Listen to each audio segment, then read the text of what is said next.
Hello, good evening, and welcome to Final Boss Fight. My name is Jeff, and I'm very excited to introduce the first episode of our new ongoing role-playing series, Horror on the Orient Express, the famous Call of Cthulhu campaign by Chaosium. Try saying that 5 times fast. Say which? Horror on the Orient Express or Chaosium? the Call of Cthulhu campaign by Chaosium.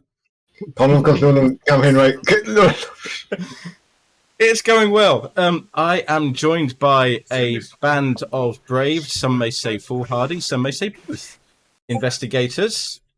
We have long-time Final Boss Fight veteran Brian Croy Dragon. Hello. Also, Final Boss Fight veteran of our many role plays, Steam Chu. Hello. And joining us for the second time, we have Richard. Hello. And joining us for the first time, we have One-Winged Angel and Sarah. Hi. Oh, one at a time. Hi. Brilliant. And I am here with my official Meeple Perk dice tray, which I'm hoping not to use. If you guys get me to roll dice, something has gone very, very, very wrong for you. Oh, jeez. So, how is everybody feeling? Good. Looking forward to a pleasant, uneventful train journey. Yeah. Hello, Tanny. Tanny Pendragon is in the chat. Hi, Tanny. How are you?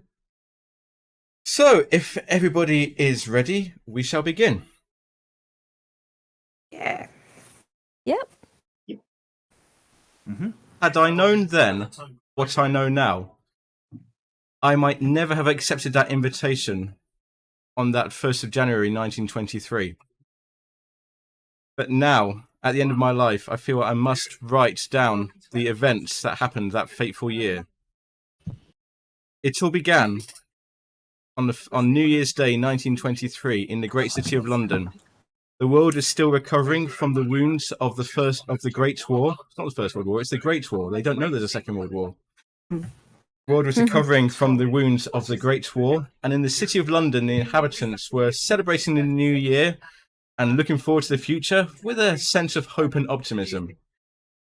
The British Museum has opened up a new wing, the Maudsley Collection of Mayan Architecture and Art.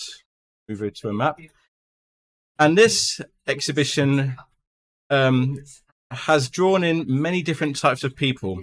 Some are there for professional interest in academic studies, some are there for idle curiosity. And in this exhibition, in amongst all the crowds, you find 5 strangers.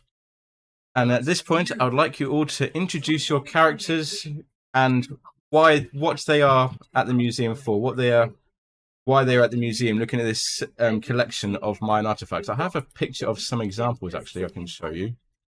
Bear with me one moment.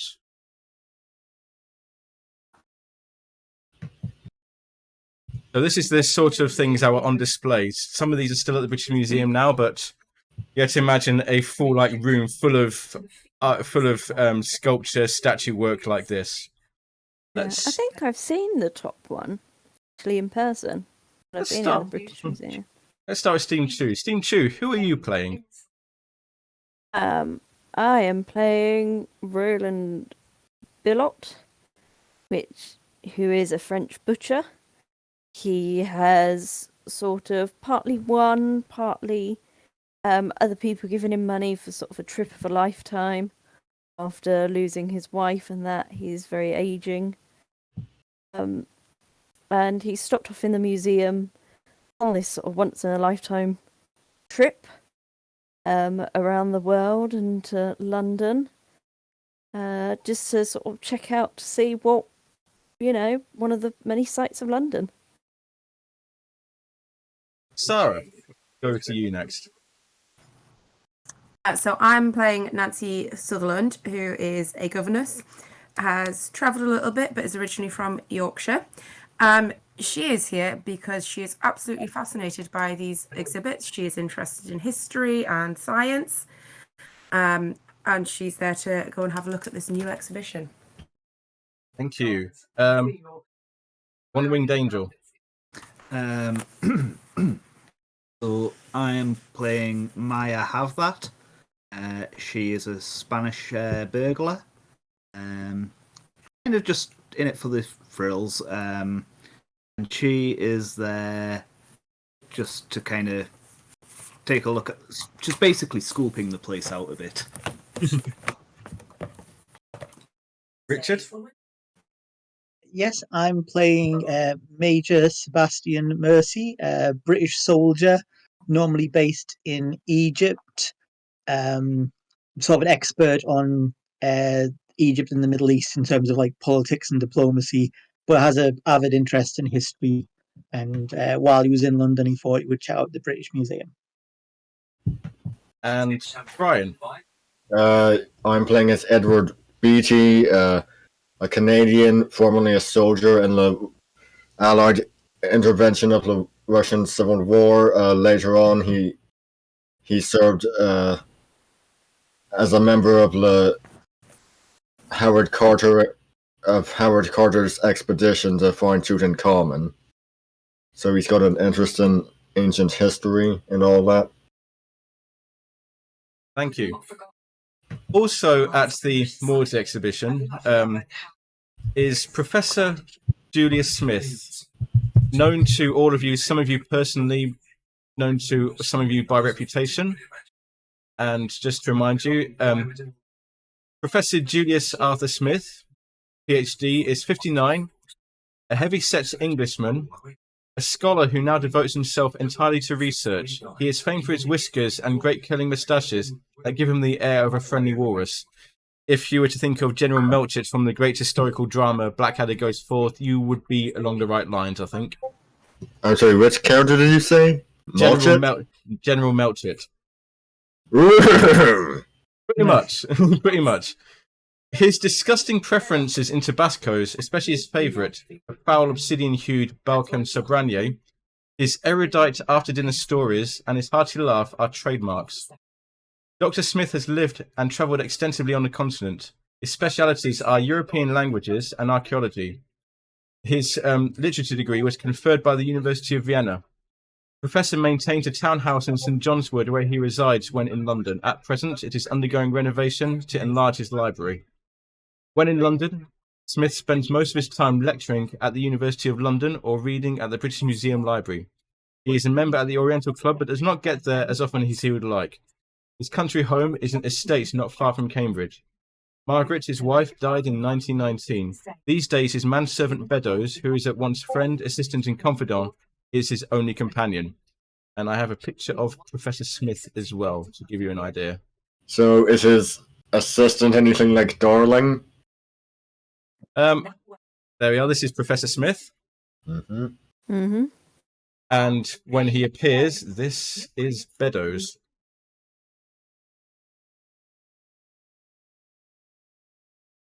Mm-hmm. Oh, okay. So Professor Smith is at this exhibition. He also has an academic interest, as he too is interested in ancient history and ancient peoples. And I'm going to say that as we begin, Professor Smith is currently walking and talking with Major Mercy, as the two have had a close association in the past. So, my dear Major Mercy, are you planning any more expeditions to Egypt in the near future? I'll be returning to Egypt in the next few months, hopefully. But more of a diplomatic nature. I'm kept very busy these days with the post-war settlement. Of course, splendid. Yes. It is sometimes best to go to take a desk job, as it were. We don't want what happened to young Carlisle to happen to you. Ha ha ha ha ha. Yes. I'm sure you'll find some time to do some digging, as that is obviously what you like to do, and I'm sure you'll bring back some interesting souvenirs. And as you're walking, Sorry, you go. No, you carry on. I interrupted. Yes, I'm sure we can find a few things to take. There's always some very historical objects just lying around. Cool, just lying around waiting to be picked up. Yeah. don't belong to anyone or have any importance to anyone. Not anymore, at least. Ha ha ha ha ha. And as you two are walking through the exhibition, Professor Smith catches sight of Maya Havdat, obviously known to him as well, and she goes, "Oh, my dear Miss Havdat, it's such a pleasure to see you. I trust you're not here in a professional capacity?" Oh no, not at all. It's lovely to see you too, Professor Smith. Always a pleasure, always a Stole pleasure. me for that last I collected for you. Of course, yes, of course. I will settle up with you at the first opportunity, yes. Do you know Major Mercy? A good, solid friend of mine. Worked out in Egypt, don't you know? Can't say I've met him before. Pleasure to meet you, Major Mercy. Likewise, have that. And what is your profession that brought you into contact with the good professor? A little bit of this, a little bit of that. That seems a very lackadaisical profession. Yeah, well, you know, lady likes to have her secrets.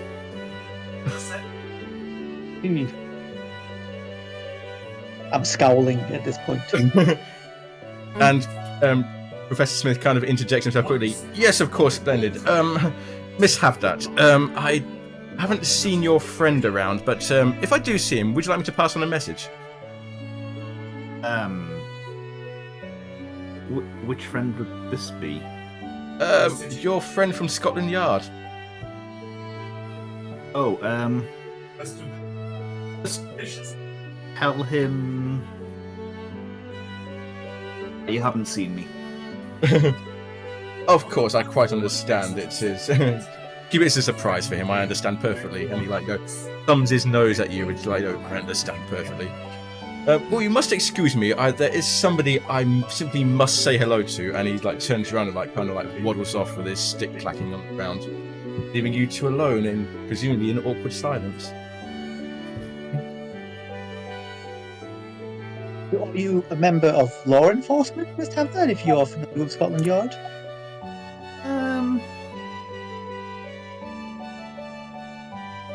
Sort of. In a way. Maybe not. How about yourself? Professor said that you were in Egypt.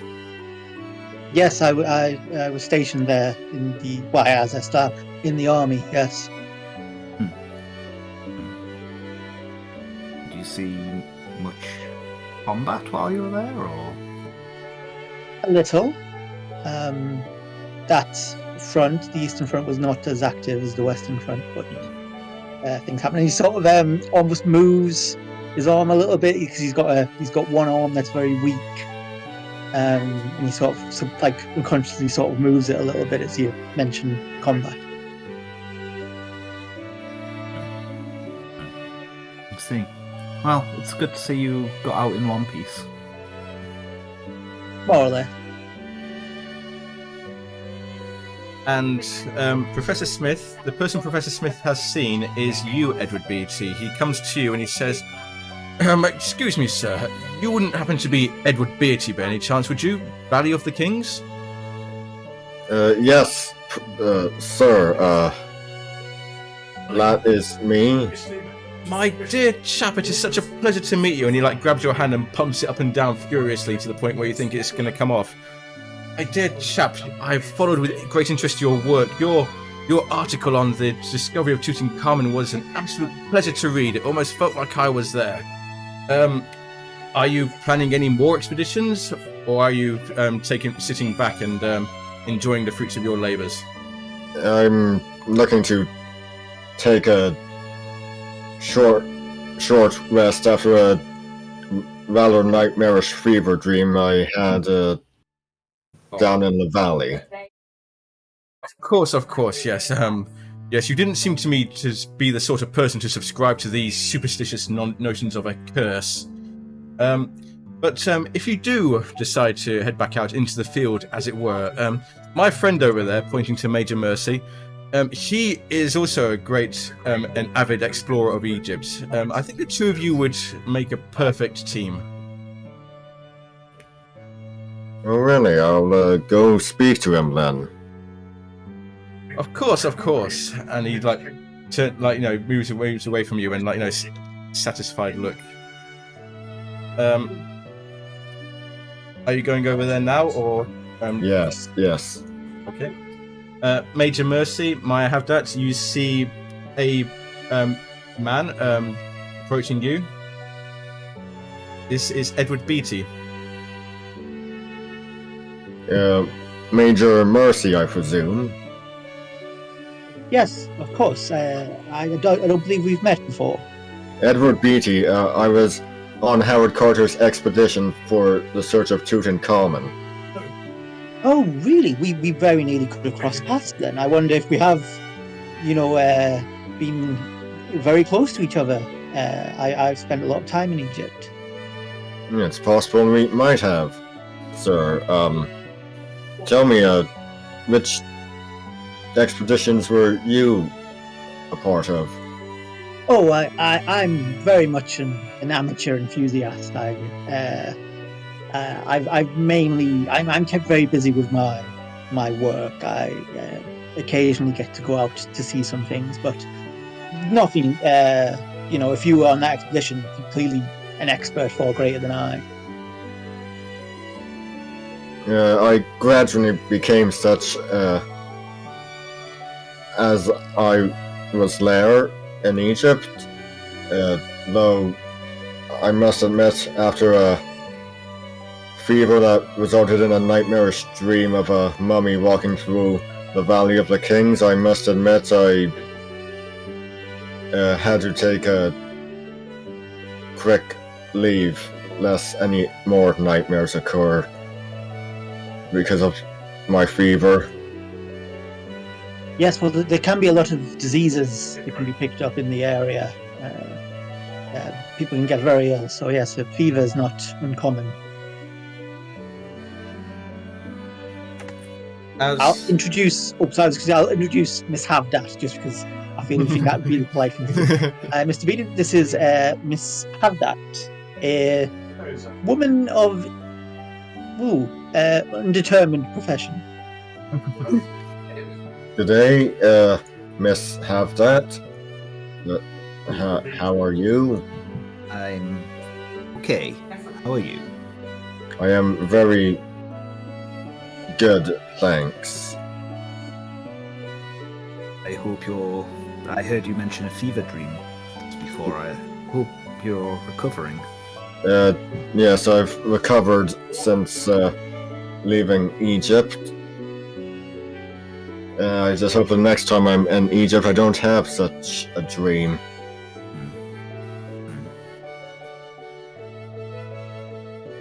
Moving back to Professor Smith, as he stands around looking very satisfied and looking at the people, he sees someone he thinks he recognizes.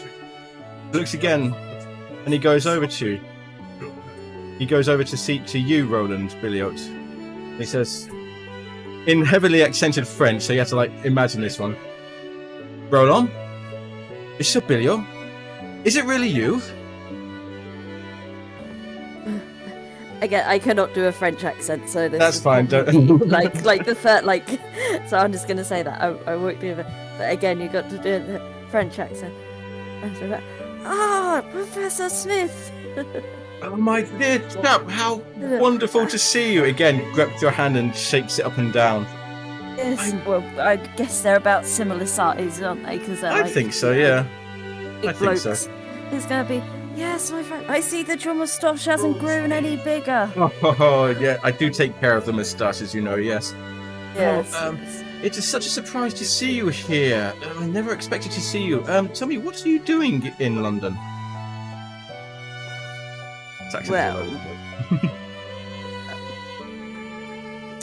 Well, as it's been many years since you came through the Alps, unfortunately, my wife has passed away as well now. Oh, I am so sorry to hear that. Oh, she was a lovely lady, truly. Yes. So as there wasn't much left to do in the village, I mean, apart from, sorting out more sausages, the ones. Of course, yes. Yes, the famous ones that I made you eat. Yes, anyway, the village knew that I hadn't left in so long due to my wife, so they made me up a bit of a donation fund and put it towards me going around the world on holiday. Oh, how splendid of them! How splendid! Yes. Inspired by your adventures, so Straight to London was the first. Please, you flatter me. And there's a look in his eyes that says, please go on flattering me. Yes. Why, when I heard of all your stories and daring do's and that, I realised that I hadn't left my little village since the war. And and that was only for a tiny bit before I was put out of action and sent back to the butchery. So tell me, my dear chap, where were you staying in London? You really must get some time to catch up properly. Where are you staying in London? Just a little place off of Marylebone. Couldn't sir. afford proper West London. Oh no, sir, that will not do. That will not do at all. Here, and he takes out one of his cards with his name on it, and on the back he writes down an address. Now, the manager of this place is a personal friend of mine. Just go there, hand him this card, and he will see to your every need. You don't need to worry about anything. And you look at it, and he's written down the address of the Claridge's Hotel, which is like one of the top 5 hotels in London. Yeah. No, I know. Know which one. Oh yes. I've heard many great things about this place. Why, thank you, sir. Although I'm only here for another few nights. Of course. Well, anything to make you comfortable in your stay here, of course. And he said, well, I do hope you enjoy the rest of your trip. Maybe we will meet each other again very shortly. Oh, definitely. There's still many sights and that I have to see around London. Of course. What would Nancy be doing at this point? She'd be looking at some of the photos, some of the statue work? Yeah, she's just examining very, very closely the exhibits, having a look at the photos, reading all of the information on them about where they've been found, what the significance is of them. Sort of a little bit lost in her own world. So I'm going to say that you're examining one of these. This just to pick one, this grey sculpture in the middle of the screen seems to be depicting some human sacrifice. And as you're examining it, you hear a cough behind you. Yes, it is a rather striking image, isn't it? Oh, I'm sorry. Do please forgive me. I'm Professor Julius Smith, at your service. Professor Smith, it is an honour to meet you, sir. I have followed your work for quite some time. The honour is all mine, my dear lady. Anything we can help you with, you have only to ask. What brings you to the exhibit? Is it a professional interest, or are you I wish it was professional interest. Unfortunately, my education does not allow for that, but I follow work and explorations in this way and have done for several years. Splendid.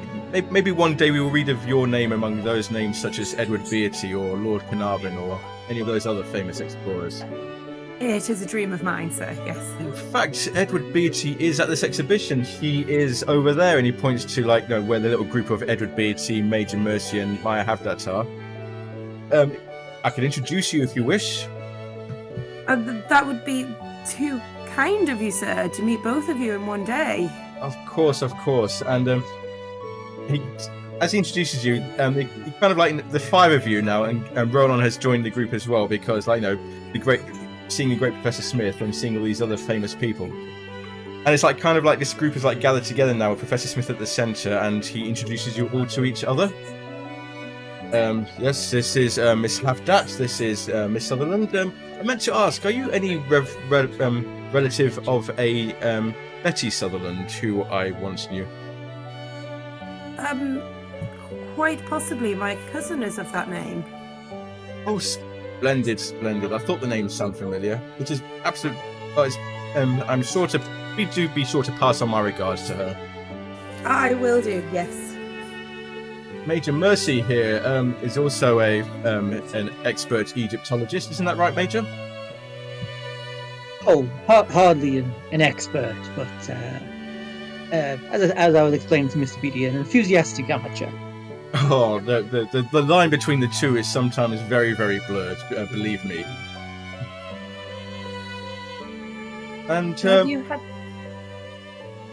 carry on. No, you're fine. And Monsieur Billiot as well. This is one of my personal friends from France, Monsieur Roland Billiot, who is here on a holiday. I'm delighted to make your acquaintance, sir. Sorry. Hello, yes. Hello, my dear child. Yes. I'm here enjoying the sights and sounds. And as the And the food and the atmosphere. Sorry. And as the afternoon goes on, Professor Smith is like telling you stories, listening to stories. It's like it's like a very entertaining. It's like this loose group is like kind of gathered together. When the clock starts to chime 6, a big man, I hesitate to say brute in a suit, but he definitely looks like he could handle himself in a fight, appears behind Professor Smith and with a large coat says, "Excuse me, sir, it is time for your next appointment." "Oh yes, thank you, Beddoes. What would I ever do without you? Ha ha ha, I'd forget my own head if it wasn't screwed on." "Indeed, sir," in the tone of voice that says you've said this a million times before. "Well, this is Beddoes, my manservant, and he tells me that it is time for me to leave you all. It's been very nice to meet you. I hope to meet you again. In fact, I've had a rather splendid idea. Why don't you all come to the annual Challenger Trust lecture, dinner and lecture this Wednesday? Today is Monday. This Wednesday. If you tell me where you are all staying, I'll be sure to send you all invitations. It would be wonderful to see you. I'm sure you'll find what I am talking about very interesting." Sounds wonderful, Professor. Thank you. Yes, of course, Professor. Splendid. Well, in which case I will see you then. And puts on the great coat given to him by Beddoes, and together they make their way back out through the crowds. And the crowds are starting to thin out a bit now. It appears to be drawing towards closing time for the museum. What would you like to do?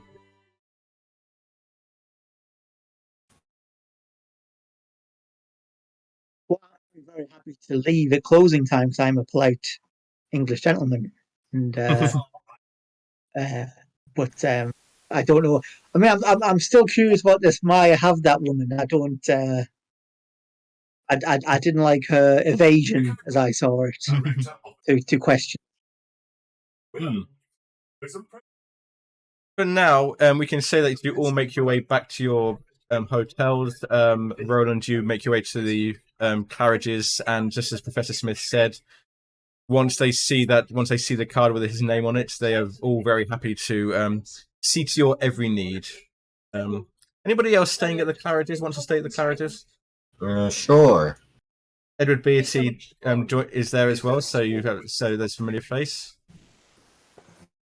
And you spend a rather pleasant night in surroundings that probably seem luxurious by your standard, probably seem commonplace to the usual clientele of the Claridge's, but to you they seem like the most luxurious thing you've ever been in. Yes. And so Monday, the 1st of January, draws to a close.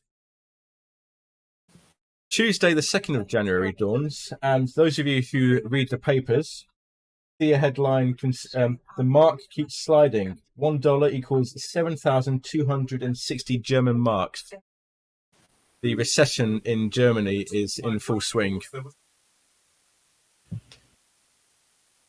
What would you like to do today? You may sightseeing, any other sort of activity you wish to. I'm going to move us to the London map, actually.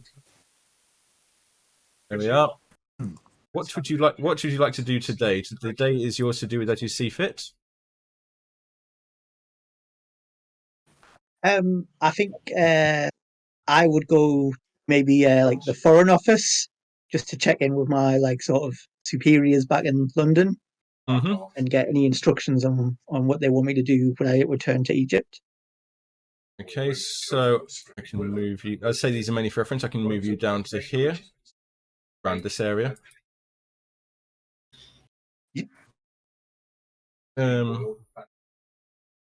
Roland, I take it you'll be sightseeing around all the various places of London. St Paul's Yes, Cathedral, yeah. Trafalgar Square, all the big places, just standing in awe, looking at everything around you. Mm-hmm. I know exactly. That's it's Yeah. London is an amazing city, and if you haven't been to London, it's well worth a visit. So I'll put about Bailey's. I would guess because here, back then he about probably there. wouldn't afford a camera, so he'd probably be getting postcards of the places Oh and things yes, as well. yeah. It's like a huge stack of just carrying around this like steadily growing stack of postcards of bits of card. Yeah, and yeah, like how you pick up like leaflets and that.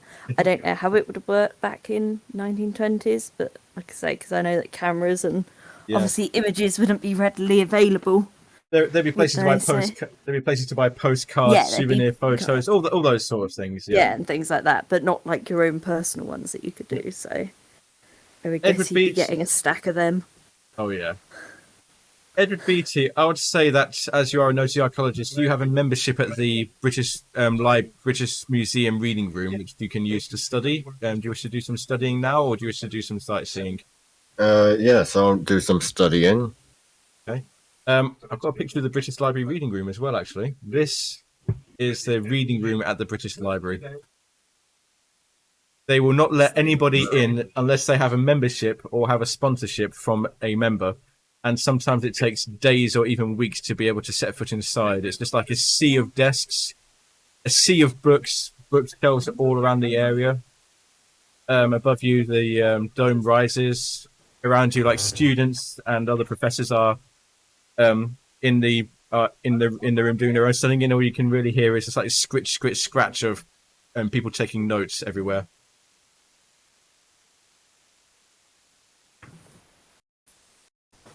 Excellent. Nancy Sutherland, what would you like to do today?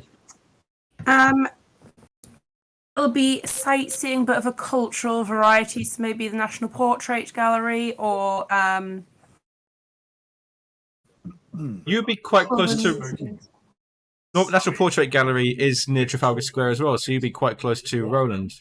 If you wish to, you can like spend some time together, get to know each other a bit more. I would certainly not be averse to running across him and some small talk from the day before. Yeah. Follow I could imagine him maybe being lost. Like not learn the language. Oh, well, in that case, Nancy could possibly come and save you and stop a misunderstanding. Yeah. I see. I like this. And Maya Havdat, what would you like to do on this day? I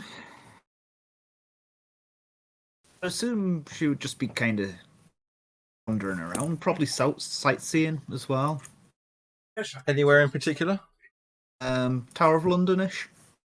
That would be over here.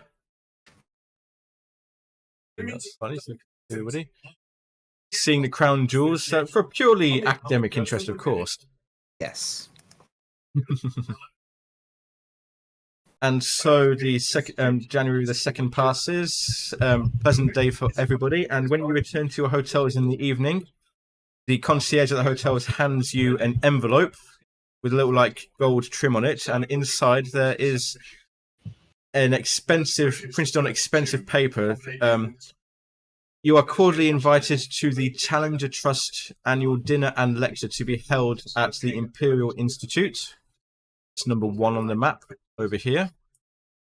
To be held at 7:30 on Wednesday, the 3rd of January. Formal wear is required.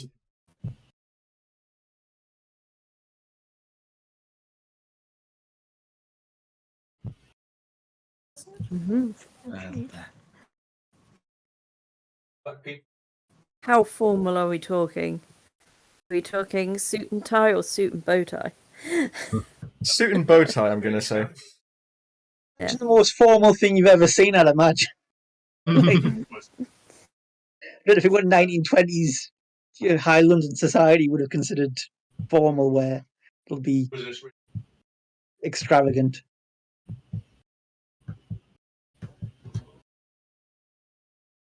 And so we move to Wednesday, the 3rd of March. I'm the 3rd of January. I'm shooting through all these quickly just to move the story along, but this will slow down once we get into the main story.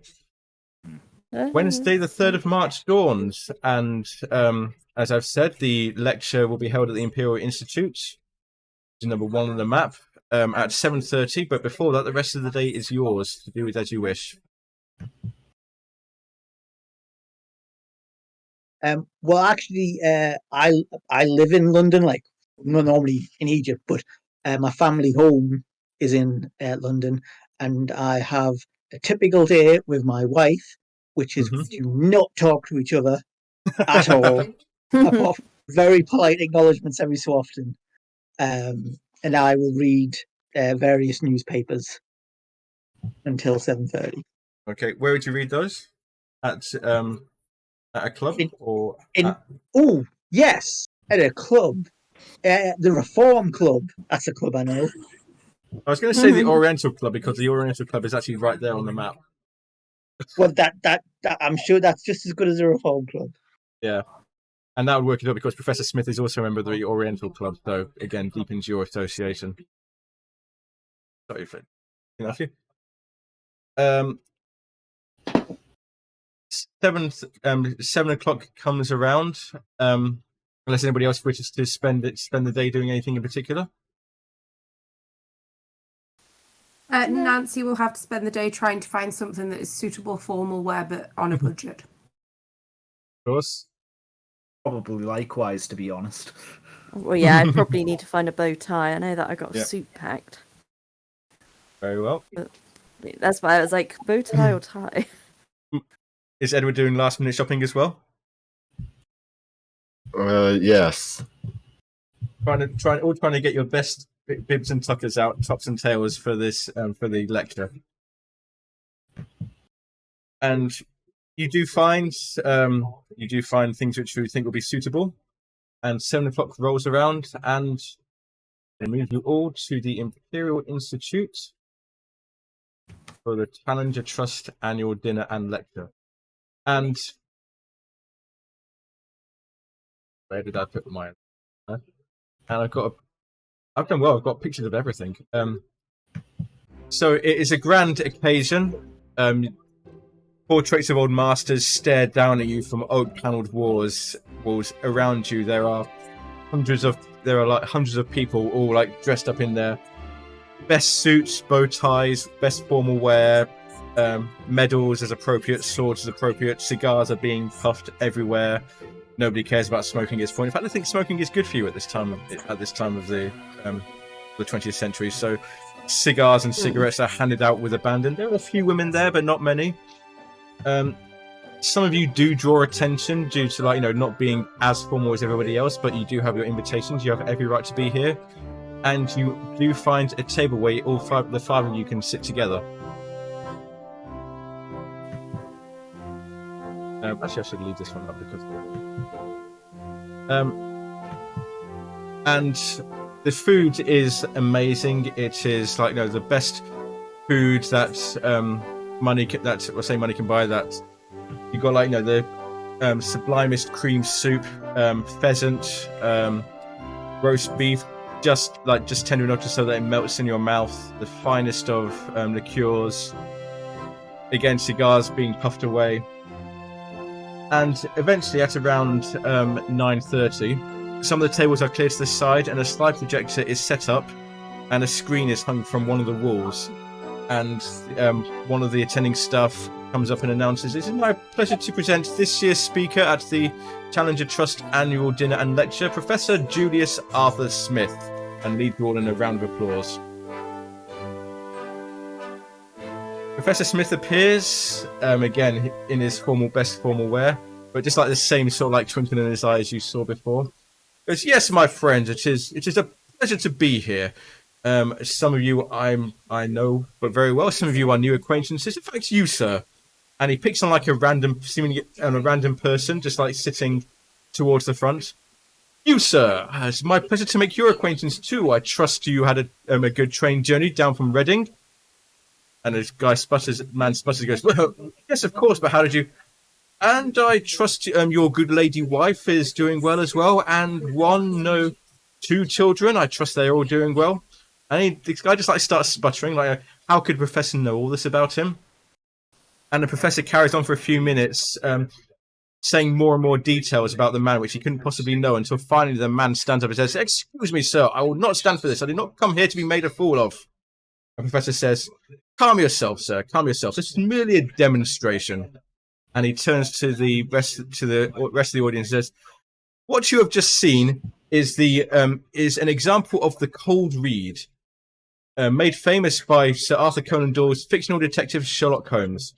By observing the minutest, some would say inconsequential details about my friend here, and asking questions and listening to the replies and observing his body language, I was able to piece together a complete picture of his lifestyle. You see, I knew he came from Reading because on his gloves on the table there is a tiny piece of paper sticking out, and the letters REA on them, which the probability is that he came from Reading. His general appearance, smartly dressed, collar starched and ironed, suggests the presence of a wife, and from the wife it was easy to infer the existence of children. I started with asking for one child, but his frown on his face told me that it was 2 children. So you see, this is an example of the cold read, whereby observing the minutest details, you can gain a great amount of information. This is also a technique used by so-called mediums and fortune tellers, charlatans, all of them. It is my purpose here this evening to show you some of the scandalous treacheries that these so-called spiritualists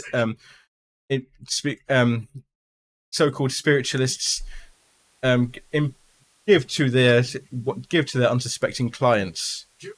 And over the next hour or so, he shows you various tricks that they use. So in one case, someone's table starts levitating off the ground, but he shows it to be an inflatable bladder under the chair, under the table leg. In other places, he shows a crystal ball filling with smoke from a smoke machine under the table. And it's a very entertaining hour. He takes great relish in telling some of the stories of how he himself exposed some of the greatest frauds for what they were. After an hour of this, his tone turns serious. It's a very entertaining lecture, actually. But after an hour, his tone turns a bit more serious, and he says, "Would that all such supernatural phenomena bore such simple explanation? My current research is geared towards certain incidents which do not allow for so simple a dismissal. I speak, of course, of the so-called haunting or traveller or poltergeist, as some may know them. I speak, of course, these are objects that have disappeared from one time and reappear in another time to other viewers.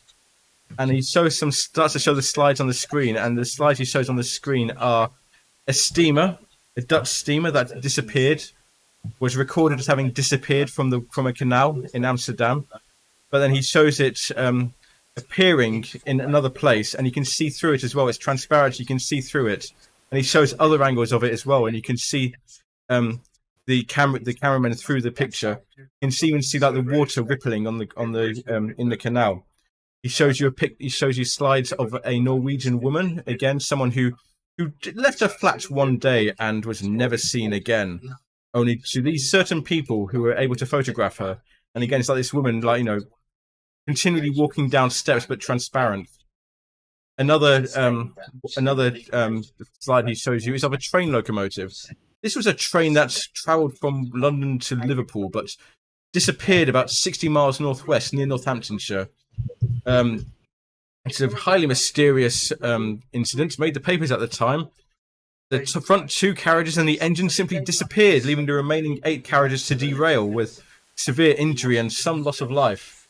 But this train too has reappeared over the years, and he shows you a ghostly appearing of the train, and you can make out the letters on the engine, 2LCV. And he takes great care in pointing these out to say that this is the train that disappeared. And he says, historically, each of these apparitions was held to have disappeared or some said they were killed, some said they were destroyed, but most of the cases they have disappeared, and they have reappeared throughout the years to observers. And my research is examining why these things disappeared and how they are reappearing. It is my belief that such hauntings represent clues concerning a natural universe much larger and much stranger than we imagine. The walls of what we perceive as normality have a subtle flexibility. The hauntings I've discussed represent attempts, perhaps random, perhaps purposeful, certainly unsuccessful, to return to this time and space by elements of it somehow removed. If we are energetic and not a little lucky in our observations, students of paraphysicality may one day be able to move up and down time or travel globally with minor efforts, or to perceive that which at present lies completely beyond our senses. What waits beyond remains the supreme question which, for the present, each must answer for himself. Thank you all for your kind attention. And again, it's like a standing ovation of this. This has been a thoroughly interesting and thoroughly enjoyable lecture. And Professor Smith makes his way to your table where you are sitting, and he says, "Oh, I'm so glad you could come. I trust you found my little talk enlightening. It wasn't too boring, I hope." It was absolutely fascinating, sir. It was splendid. Too kind. You are It's too eye-opening. kind. I couldn't you are- understand a lot of the more complicated bits, but I got the gist. I hope you found some useful tips if you ever find yourself in front of these fraudulent mediums. Like the sleight of hand at the beginning. Of course, it took me some time to practice that. Yes, I'm glad it had the effect. I'm glad it had such an effect. And once again, as the lecture is now over, people are starting to leave, and Beddoes, the faithful Beddoes, once again appears behind with a greatcoat. He goes, "Sir, it is time for us to leave." "Oh, yes, of course, Beddoes, yes. Well, my friends, this is where we must say goodbye. I am planning to leave town within the next few days, and it is not likely that we shall see each other again beforehand. Again, I hope to meet you all again very soon, and I wish you well in your rest of your time here, and I wish you all the best for your futures." And with that, he turns around and waddles away. Your good friend Professor Smith leaves the building, leaving the five of you alone. Not together, but alone.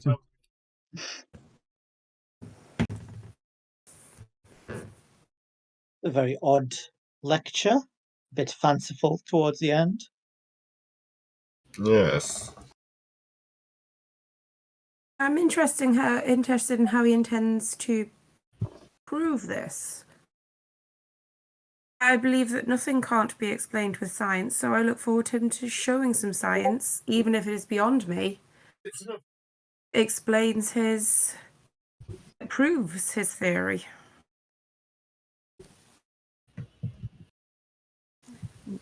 I'd say until I see it with my own eyes. The professor can get carried away sometimes with some of his ideas. I mean, I've heard of some of those tricks he was explaining at the beginning, but entire, trains disappearing seems... Right, we're going to do the first roll of the game now. Make me a history check. I just need to look something up. We all doing history checks. I'm going to say not Roland because he is from France. He wouldn't know about this, but everybody else? No, that's fair How are enough. we? I was going to say Hard Houdini would success. be about at this time, so Mhm.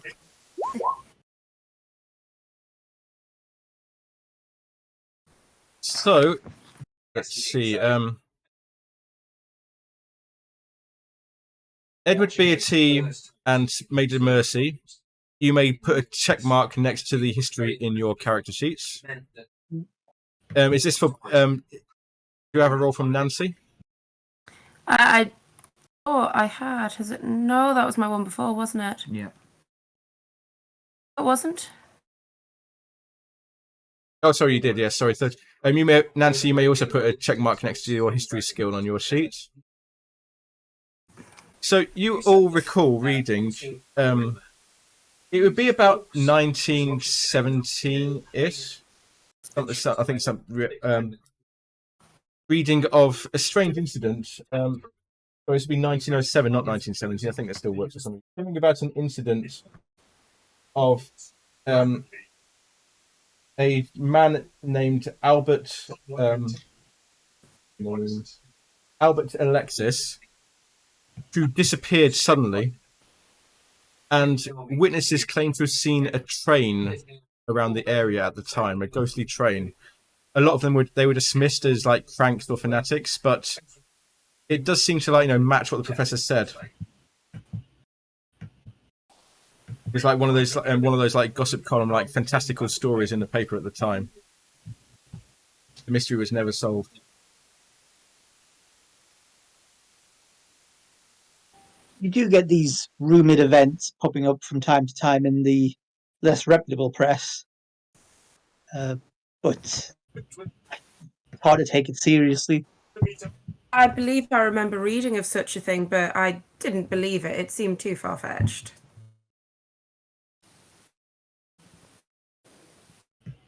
I'd heard of it briefly. If it's not ships disappearing, then it's trains. Unbelievable.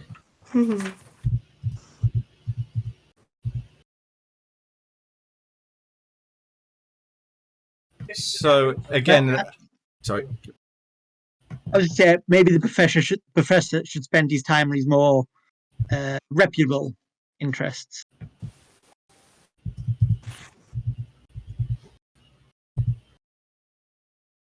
The night is well on you. It is now probably about 10:30 or so.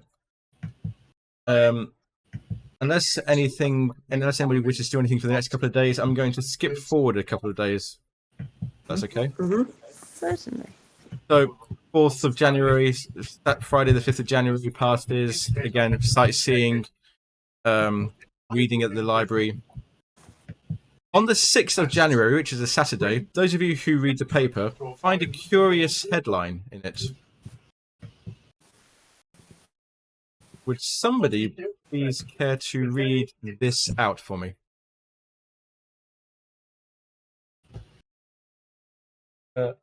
Major Mercy, would you please read this out? This is an article you see in the paper. Yes. Well, to me, the paper is the Times of London. That is fine. Yep. Yep. So, man dies 3 times in one night. 3 bodies in hotel. Each man carries same identity. 3 slain men were discovered last night in a London hotel, each bearing positive identification as Mr. Mehmet MacLeod of Islington. Each had been stabbed through the heart. Maids at the Chelsea Arms Hotel discovered the remains. The room was also registered in the name of Mr. MacLeod. Bona fide papers identified the trio as one man, the Mr. MacLeod, who is a Turkish antique and art dealer doing business in the city. The victims bear superficial resemblances, and each had passed as Mr. MacLeod since independently arriving in London 3 days ago. Confusingly, the real Mr. MacLeod, or at least the man described by neighbouring shopkeepers as Mr. MacLeod, cannot be found. Police request that he come forth. The passports of these Turkish nationals record independent worldwide travels for each man over the past 3 years. Inspector Fleming of Scotland Yard is at a loss to describe the meaning of the bizarre mystery, but is eager to converse with any other Mehmet MacLeods still living.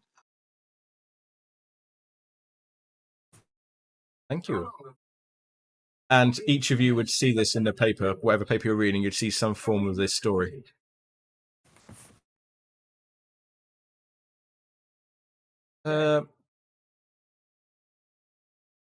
Make me spot hidden checks, everybody. Not hidden. Nancy's a success. Edward is a success. I have that as a failure. Let's see if I. Success. Right. It's the first time I've used one of these sheets, so what are we rolling? You just on your character sheet, you should just see like they're alphabetical. So on the right hand side, about halfway down, there's a spot hidden. So just click it, and it should come up on the screen. Okay, yeah, I've got it. So, as I say, if you wish to, you may spend luck to change those, to adjust those failures. If you wish to, you don't have to, or you may try and push them, but you don't have to. If you're satisfied with the result. So, Nancy, Edward, and Major Mercy, you may put ticks next to the spot hidden. And the three of you see something else in the paper.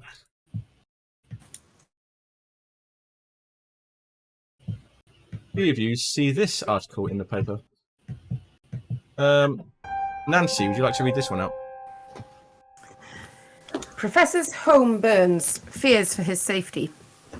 Professor Julius Arthur Smith, a figure well known in academia, was sought today following the burning of his St. John's Wood home under mysterious circumstances. Missing also is Dr. Smith's manservant, one James Beddoes. Witnesses saw a man resembling Beddoes run from the house just before the fire broke out. Anyone knowing the whereabouts of Dr. Smith or Beddoes is requested to contact Detective Sergeant Rigby at Scotland Yard's Arson Division.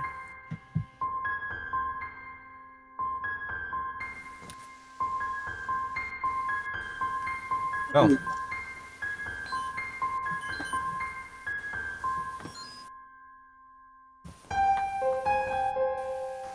Any thoughts on that? I want to inquire with the police, or if indeed I had any contacts who might know, or would tell me more than just like the police in charge of it. Because I'm very concerned about my friend.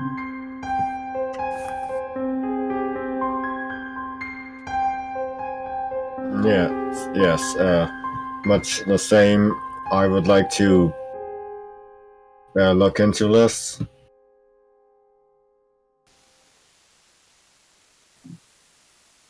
And Edward, you would probably meet Roland at the Claridge's and fill him in on the situation as well. So, so where would you like to be? Where would you like to go? Major Mercy, you're going to Scotland Yard? Yes. That would make sense, yeah. Scotland Yard. Edward Beatty, where would you like to be? Where would you like to be? Scotland Yard as well. Okay. For convenience, shall I put everybody at Scotland Yard? Is that acceptable to everybody? Yeah, I suppose Roland would be seeing one of the sites. Like, Yeah. oh, this is the famous Scotland Yard. Funny, when you go to Scotland Yard, that rotating sign is really not that tall. It looks tall on the TV, but it's really not that tall. No. So you arrive at Scotland Yard, and like the desk sergeant, Sorry. Carry on. If they were going there, would be trying to make herself very discreet. Okay, I won't ask you to roll for that. I'll have for that to happen. So you arrive, and the desk sergeant looks up at these five people just like coming in off the street. Goes, "Yes, what can I do for you?"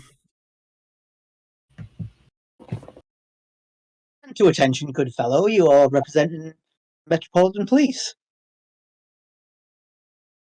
Yes, you have come to the right place. This is Scotland Yard. We are the police. The big sign outside, if you didn't notice. I'll thank you to watch your tone with me, young man. I suppose you're here about the multiple murders of the MacLeod.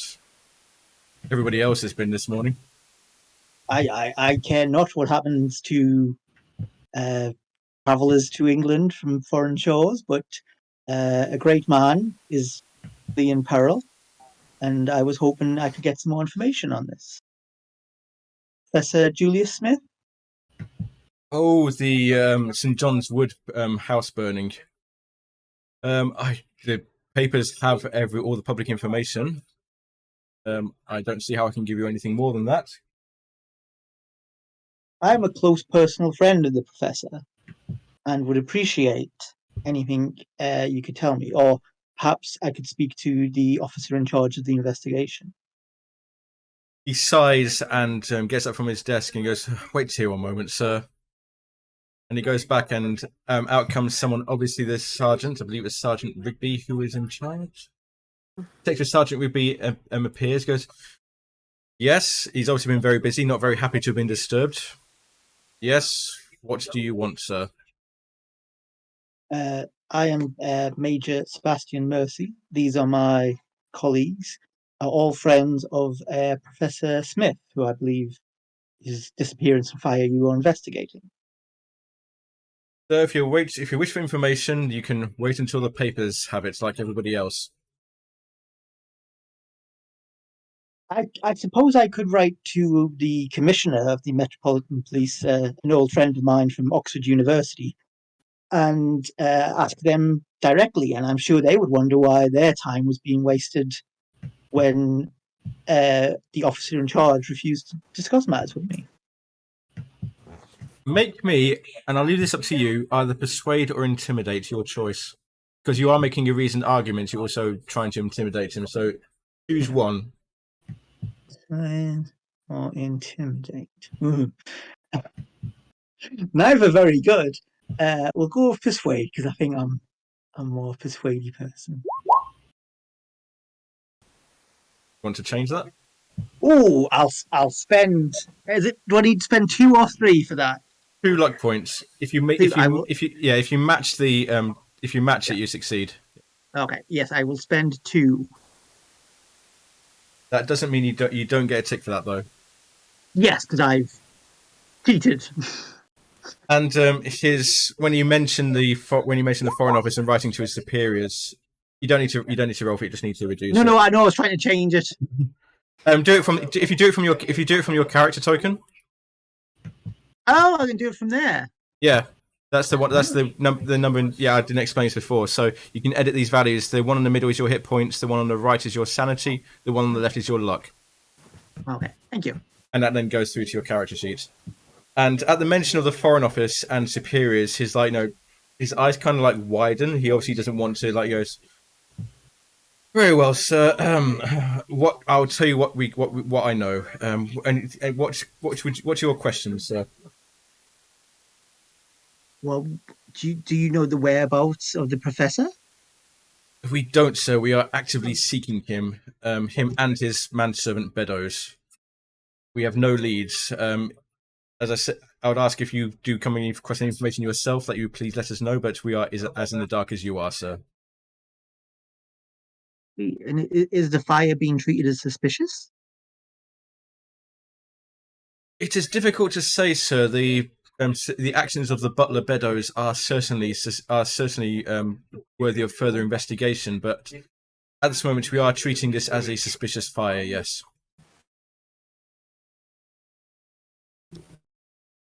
I will turn to the rest of the group and sort of say, do any of you have any questions or ideas that could shed some light on the matter?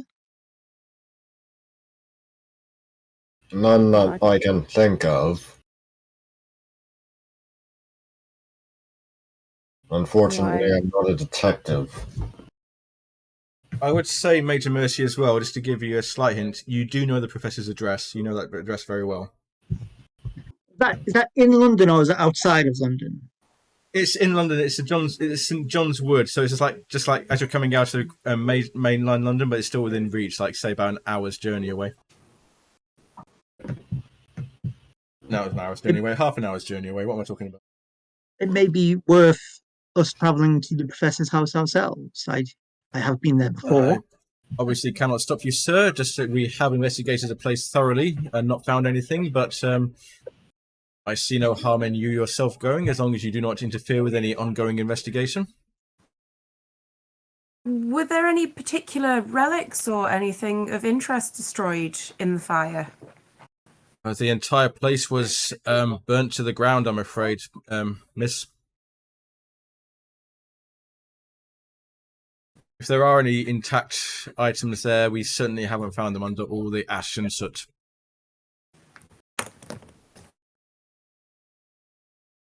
And for reference, the professor's house is top left corner here.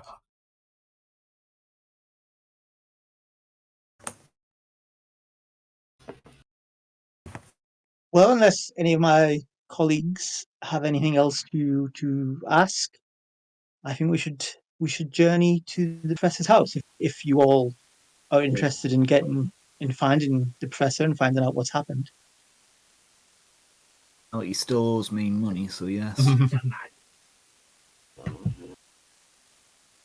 So you all travel by. I think the Metropolitan line is still active at this time, but so it's very easy to catch a train out to St John's Wood, and from there you're able to get a taxi to the house. I'll move you up there, and when you get there, there's like a lone constable on duty, but the house is pretty much gutted. It's like burnt down, burnt to a complete crisp.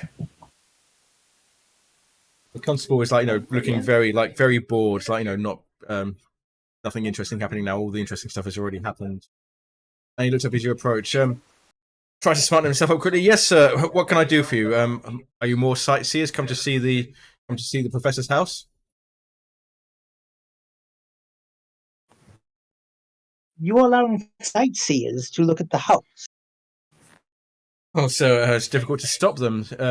A place like this burning down is going to get a lot of attention. We can't really hide it under a tarpaulin, can we, sir? How dreadful. We are friends of the professor, and we're just wondering if we could have a look around, perhaps, or if you knew anything yourself of what had happened to him. I was only put on guard duty today, so I wasn't here for the main event, as it were. But I can't stop you looking around. I just urge caution. Some of this place may still be unstable. Thank you for your help, Constable. And he stands aside, and as you enter, it's just burnt timbers, blackened stone, and smoking ash. That's all that remains. You can see like broken windows, broken inwards, as though something was thrown in. I want to search the place. Make me spot hidden rolls, everybody. Wow. Okay. Straight off the bat. Maya, you can tick off spot hidden on your sheet. This is where all the good rolls are coming in now. Remember Lee's bones when we were playing Reign of Terror? 2 ones in a row once playing that. Roland. Oh dear. Sadly, Roland fumbles that roll. Yeah. And he's like, yeah. You just like walk in, and he's like cloud of soot, and you start coughing. Everybody Gets else. out a hanky and puts it over his mouth, and so I'm going to give it to Maya. I'm going to say Maya. Everybody else look around, and like you said, everything is completely burnt. You don't find anything. You find burnt, shriveled up bits of paper.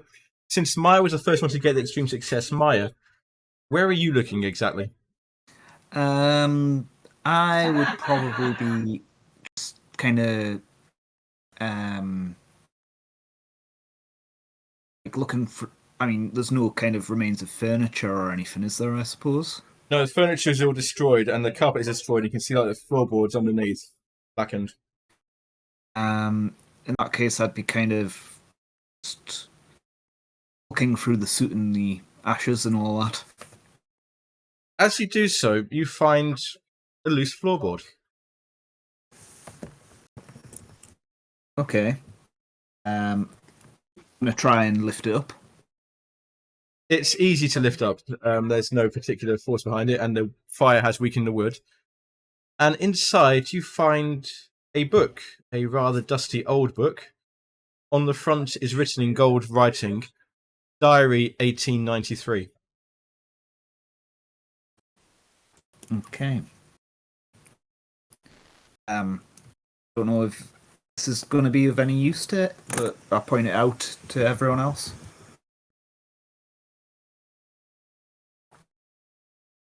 I start flicking through it.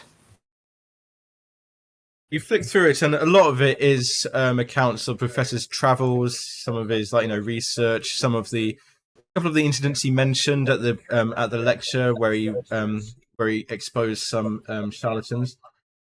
But towards the back, you find something strange. You find a list of articles and telegrams dating from 1893 from a Professor Demir. And I'm going to give you this, actually. And Maya, since you are holding the diary, you may read this out.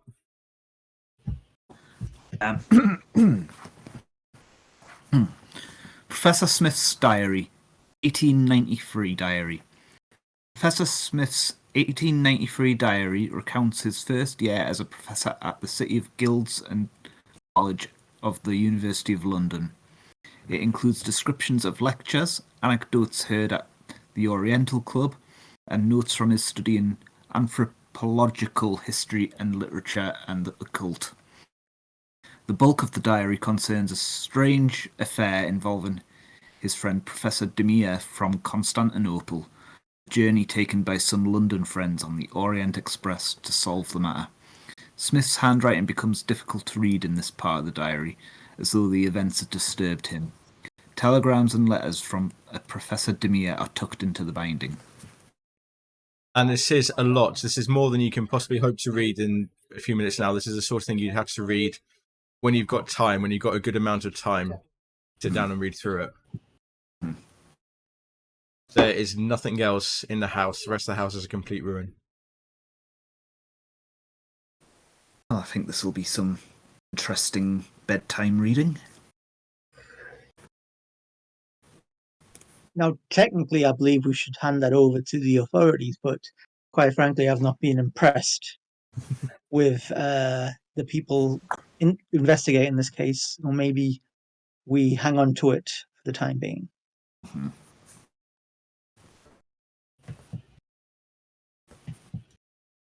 Do you stay at the house or do you return to London to your hotel? Because the day is getting on a bit now, getting towards afternoon. Should I suggest that we go to a drinking establishment and we could always get ideas around? I like that plan, my good man. Around the area? Yeah, I think so, yeah. I Okay. would suggest this out of character maybe staying out of London because you don't know who's going to be listening. So maybe if Before you do, a courier comes up to you. Looks like he's been trying to follow you since London. And he says, a tall chappie with a refined voice asked me to find you and give you this. I've been trying to track you down since London. This is the first opportunity I've had. And he hands over. It's a very small envelope, about business card sized.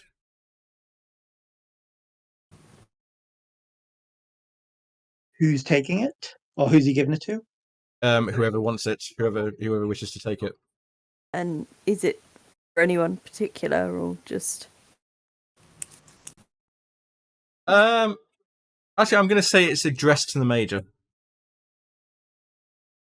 I'll take that. And is this his courier a gentleman of the lower classes? He is a bit, yes. I shall give him a tip. Oh, thank you very much, sir. And he bows and scurries away again. Yes. You open the envelope, and it is a business card. It's one of the professor's business cards. On the back is written the following: Major Mercy.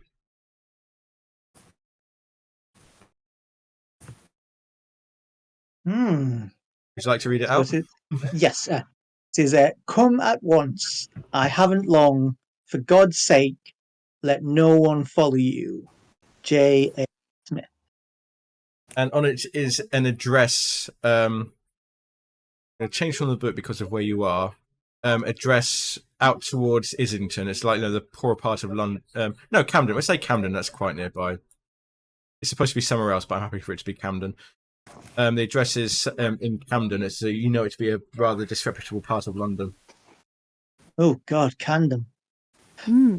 And let's all share this information with the rest of them. And I suppose we should have. Could I just check? Would I recognise the professor's handwriting? You would by now, yes. And this looks like his handwriting. Oh yes, yes. Um, Not as you remember it. It looks like very scrawly, as if it's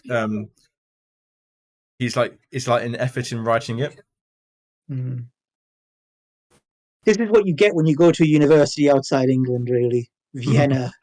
I mean, anyway, yes, it's not far from here, I believe. Not terribly far, anyway. Should we head there immediately? That's what it says to do. Yes, let's. And we should evidently take care not to be followed.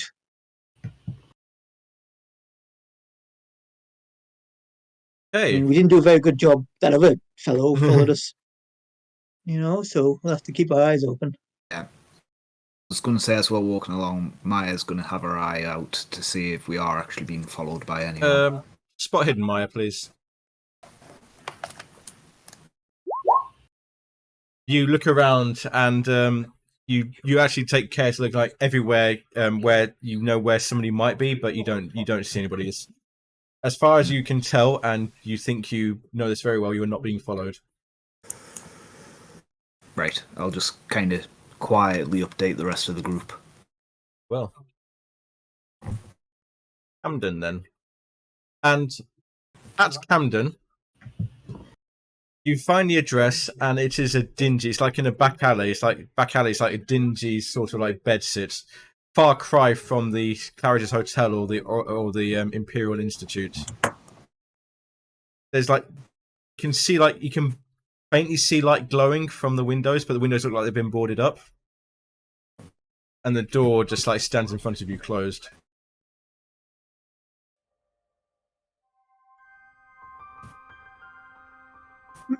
I'm going to walk up to the door. I've got my officer's stick in my hand. I'm going to sort of rap on the door quite loudly. The door opens a fraction, and like half a face peeks out from behind it, and you do recognise it as Beddoes. He sees you, and as soon as he recognises you, he opens the door to the five of you. He looks out in the street, looks up the street, looks down the street, and silently motions you to come in. Make me psychology rolls. Interesting.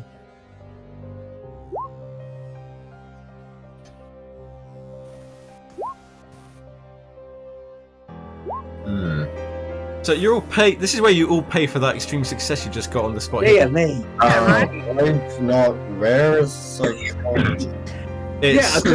Oh, here we go. Yeah. Oh wow! Look at that. 101. Oh. Well done, sir. Looking for it. Well, it's towards the top of the third column. The skills are all actually alphabetical, so psychology is actually above. Well, Mr. Beatty, wow. You take one look at this man, and you've seen fear. You know exactly what fear looks like on a man's face. And you see fear on Beddoes' face. He's trying to hide it behind like a butler's mask, but you can see it in his eyes. You can see it in the tightening around his eyes, the tightening around his mouth. This man is terrified. Are you alright, sir? I think you'd better come in, all of you, ladies and gentlemen. And he motions you inside. He leads you up a set of creaking stairs into a bedroom, and when he opens the door to the bedroom, it's very dark in there. You can see the window's been boarded up, the light is just being provided by a candle, and in the bed there's a shape. And the voice comes out from the shape. Is that you, Beddoes? Yes, sir. I brought them, they're here. Ah, good. Splendid, splendid, splendid. Come here, my friends. I haven't much time and there is much to tell you. I will approach. Did you say it was in a bed? In the bed, yes. Yes, I will approach the bed. Anybody else approaching the bed? Yes. I'm hanging back a bit. Yeah, go ahead. So Nancy. And Maya? Yes, I'm approaching the bed as well. Okay, so as you approach the bed, you see a sight that shocks you. occupant of the bed has been horribly burnt. When his eyes are almost swollen shut, you can barely recognize the features of Professor Smith. His handlebar moustache, his walrus moustache, has been completely burned away. His skin is covered with severe burns, almost black in places. And for Nancy, Edward, and Maya, I would like you to make sanity checks. Major Mercy, you have seen injuries such as this in the Great War with trench fires, so you are excused from the sanity roll. Sanity. Yep, that's great. Well, oh, none of you failed. What are we looking at? What are we looking at on the bed? Sorry. You are looking at. You didn't approach Roland, so you don't have to make this because you haven't seen it yet. It's the charred and burned body of Professor Smith. He is alive, conscious, but barely. And the three of you, well, you tell me. You see this, and you see this figure in the bed before you. You tell me how you feel about it. Bearing in mind you have succeeded in your sanity roll. Nancy's never seen anything like it, but she's read of things like that. It still doesn't. She still feels a bit sort of queasy at the sight of it, though. And she's glad she's sort of hanging back towards the back of the group, not right at the front. Of course. Edward? Edward, he heard of things like this, but he also sees a bizarre resemblance to a money lender that lived in his neighborhood when he was a child.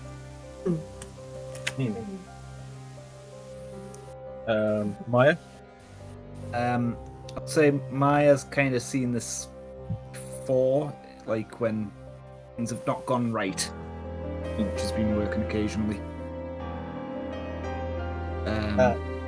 Always kind of feels a bit, ooh, nice. And Major Mercy? I'm sort of taken a bit aback because, this sort of thing happens in war. It doesn't typically happen, in someone's nice London home. And I will say, why aren't you in a hospital? That is a question. I fear I am being hunted. Don't know, I'm not sure by who, but someone bombed my house the other night. I have some suspicions, but I can't prove anything. But that is not important.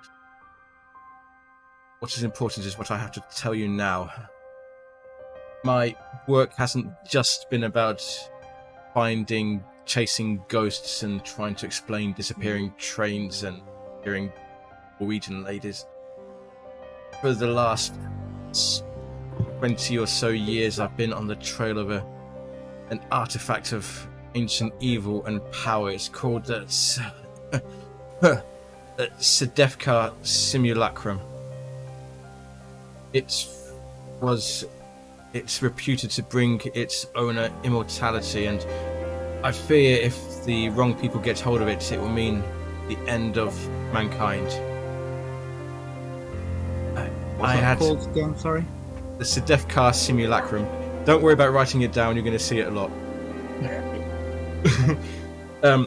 I had all my research was in my house when it burnt down, but we managed to save some notes. We managed to save some small notes. Beddoes, and he waves to Beddoes, and Beddoes moves towards a cupboard nearby, opens it, and he withdraws a small leather-bound book with a band around it and a briefcase.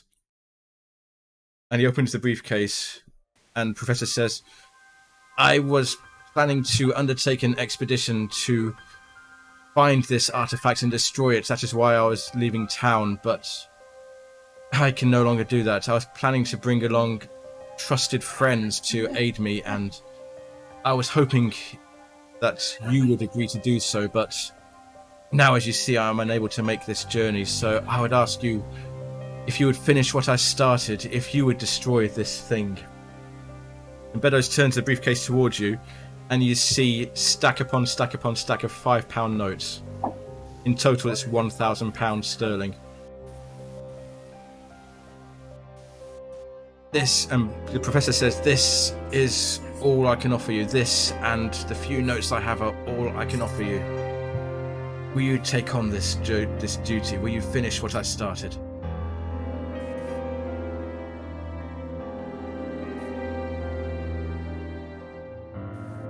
Are you sure things are? This is all as accurate and as drastic as you think it is? I have had dealings with certain occult elements before. This is, I promise you, my boy, this is real.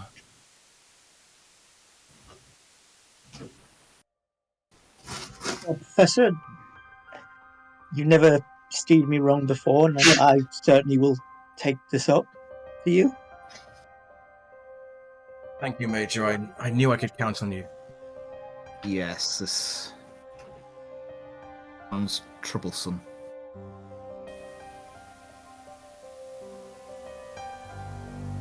What say I'll the rest? follow for the right price. Eyeing up the £1,000 in the case. Yep. What say the rest of you? I would be honoured to join the party. Oh, I think my money might run out. I think I've only got one trip left. I One train ride before going back to France, so... There is, and Professor and Beatty, Edward Beatty. yes. I will be joining the party. Thank you, my friends. I knew I could count on you. I knew I was right to trust you. One thing more. The man I suspect behind the attack is a man named, an old enemy of mine named MacLeod. Beware of him. He has powers like you cannot conceive. Go, my friends. God go with you. He leans back and closes his eyes. He's still breathing, but he's conscious. It's obviously a very great toll on him. Beddoes will again close the suitcase, hand it to you, and hand you the book of notes. So I trust you to do this. I must stay here and look after my master. I will try to move him somewhere safe. I wish I could do more to help. Of course, sir, I wish I could do more to help, but this is where my duty lies. I pray for your success. He needs a doctor, clearly. My master has been somewhat dubious about hospitals since the attack. He fears the people following him, as I'm sure you heard in his voice. Yes, Yeah. yes. I know of several doctors in town. I could ask one of them to pay a visit. Would be grateful, sir. Anything to help. I shall pick the most reliable, most trustworthy people I know. Thank you, sir. And now I think you should leave. My master is tired and he must rest, and I have to look after him.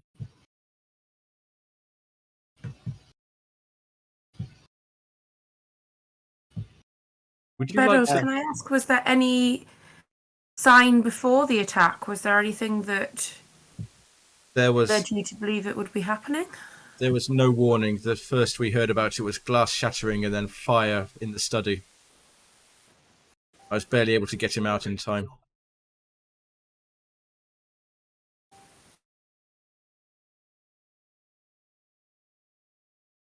Do we know if there's anybody against his works?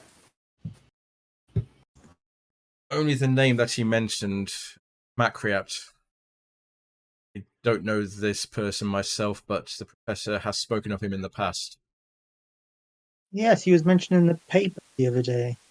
Isn't that... Yeah, I was going to say, isn't he the one who has about well, we say 3 identities. 4 people with the same identity. I'm sorry, sir, I cannot help you there, and please, I must speak to my master.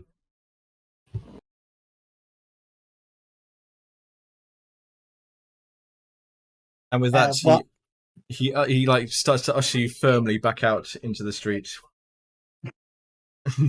Sorry, you want to say something? No, just I was just to say, all right, if no, I'm happy to leave now if there's anything else. Everything else that we can tell you is in this notebook.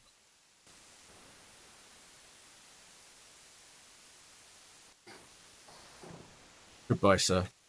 And with that, you find yourselves back out in the street. Would you like to read this notebook? It is only a few pages long, unlike the other one. That seems a good idea, yeah. Who would like to read this one out? It is a... Yeah, who would like to read this one out? I say just while reading this, Maya would be keeping an eye out to see if anyone was paying attention or whatever. Of course. Of course. There we are. And if you can't read the writing, I've transcribed it below the picture. So, Edward Beatty, why don't you read this one out if you'd like to? The Sedefkar Simulacrum is an occult artifact of evil power. It was taken apart and scattered across Europe at the end of the 18th century. Retrieve the pieces and destroy it. The statue was dismembered in Paris just prior to the French Revolution. Part of it may still be in France. The owner was a noble, Comte Fanelek. Why does that name sound so familiar? Napoleon's soldiers carried a piece into Venice when they invaded that city.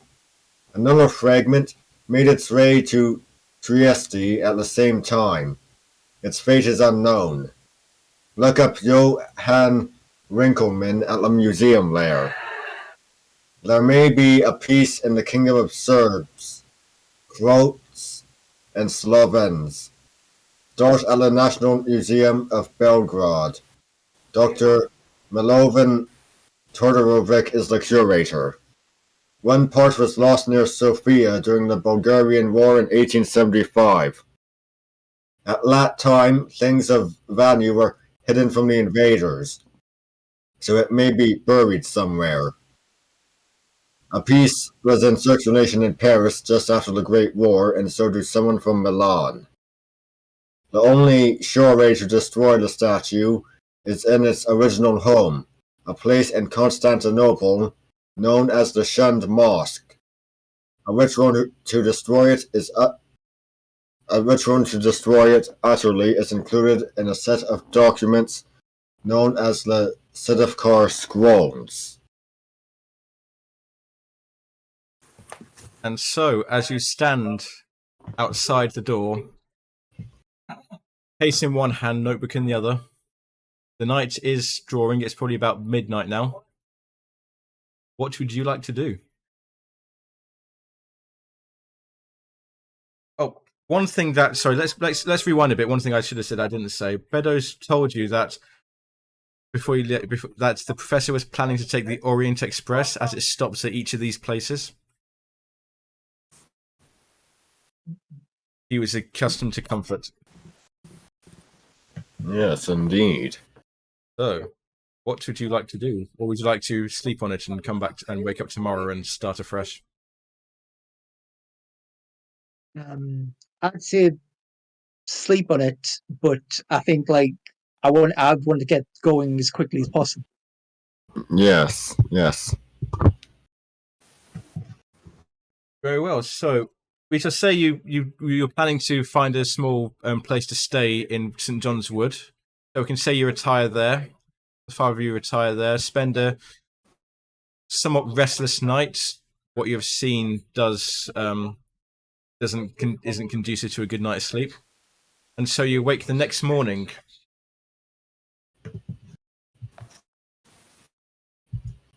Where to? What to do? Well, I think we should follow the professor's idea and get on the Orient Express and start heading to these stops. Yes. So the next morning, the tickets. You know that the tickets that for travel, the best place is Thomas Cook and Son, and there are branches all over the city nearby. and I'm not joking, Thomas Cook has been around for a very long time. Oh yes, it's an old. Yeah. Yeah. Yeah. The papers that morning, for anybody still reading the papers, I just quickly find the headlines. Here we are. French. This one is of interest to you, probably Mr. Beatty and Mr. Mercy. French expedition crosses Sahara, triumphant arrival in Timbuktu. This is a story of 2 French men who crossed the Sahara Desert in a car. It's been like the papers have been making much of this over the past few months. In the back pages, there's also another curious article.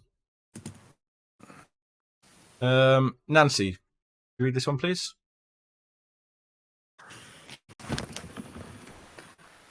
Man disappears in cloud of smoke. Spontaneous human combustion linked to triple murders case.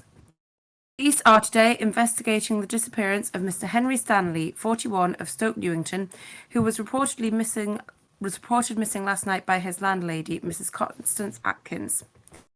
He alleges that she heard a cry from Mr. Stanley's upstairs room at 8 o'clock. He did not answer to her knocking, and when she opened the door, the room was full of smoke and there was no sign of him.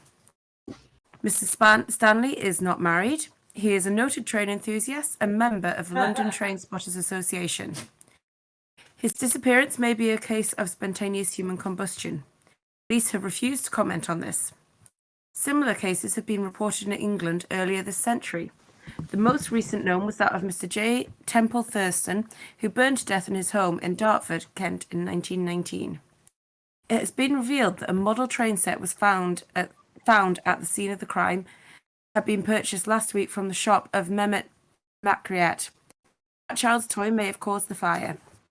Readers may recall that the 3 bodies, all identified as Mr. MacLeod, were found earlier this week in a Chelsea hotel room. Police have not ruled out the possibility of a link between the 2 cases. Thank you.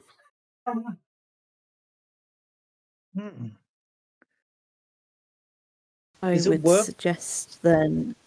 Sorry. No, you. I was going to suggest then it seems that whatever's happening, do you think everybody that it's happening to has maybe been on a train or is involved in trains in some way or another? Is this safe for us to do? Well, there's not many other options for travel, realistically. I get Is- that. Is it worth investigating these dead bodies who were impersonating MacLeod while we're in London? Quite possibly because the name keeps turning up. I was going to suggest, would it be helpful to go to the newspaper? Is they're the one obviously reporting the sources?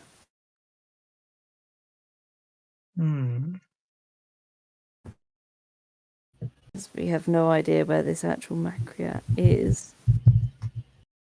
I believe there was mention in the papers that he had an art dealership and was working locally to the hotel where the dead bodies were found. That's right. That would be another good lead. Yes. It may be worth subtly investigating what sort of things his dealership contained.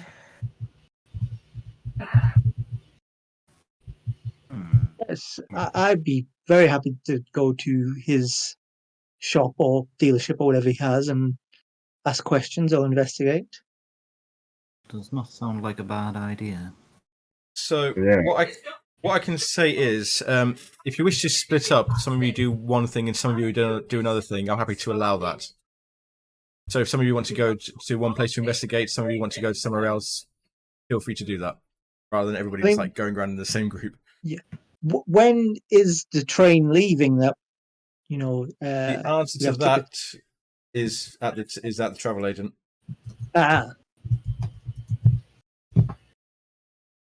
Well, I suppose we should find that out because I'd hate to miss it because we've been, traipsing around London looking for antique shops. Pardon Okay, me? I do apologise. so Would you all like to go, or do you want to split up where you're going? Well, I fancied going to the antique dealership. Yes, I think that would be where Maya would be heading as well. Okay. Yes. And you said Islington, so it'd be over here. Maya and Edward Beatty. Nancy and Roland. Yes. What would you like to do? Someone needs to inquire at the travel agent, so I'll go and do that. Okay. What Gonna be- I would say, maybe it makes sense for me as well if I had other travel plans or Okay. something or another. I'll maybe down here, just so that you're separate from the others. I'll start with Nancy and Roland. Thomas Cooking's son has branches all over London. It's very easy to find one, and you enter, and the clerk behind the desk goes, good day, sir, madam. How may I help you today?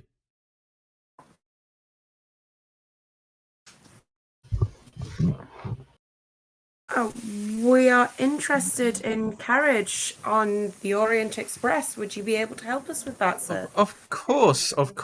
How many would it be for, and how far will you be going? It is for 5 of us, and I believe we will be travelling the whole route. All the way to Constantinople. That is a very admirable task. Let me just check my records, and he opens up some books. Closes, frowns a bit, closes one, opens another one. I'm sorry, madam. The earliest I can book passage for a group of 5, such as yourselves, would be in a week's time. Would that be sufficient? Is there any way that that could be brought forward if we were to, say, stay in different class accommodation? Make I me. have these. Sorry. Let's see. Is Nancy? If it's Nancy speaking to him, Nancy, make me a charm roll. What roll, sorry? Charm, because persuade means you're having to give him a reasoned argument. This would be a charm roll. She's not charming, like. Oh! You're so lucky this is just a travel agent. She tries to flutter her eyelashes and ends up sort of really poking herself in the eye because her eyelashes get caught. He either doesn't notice or gives the impression that he hasn't noticed. No, I'm sorry. A week is the best I can manage. That would be the 14th of January, Sunday the 14th of January.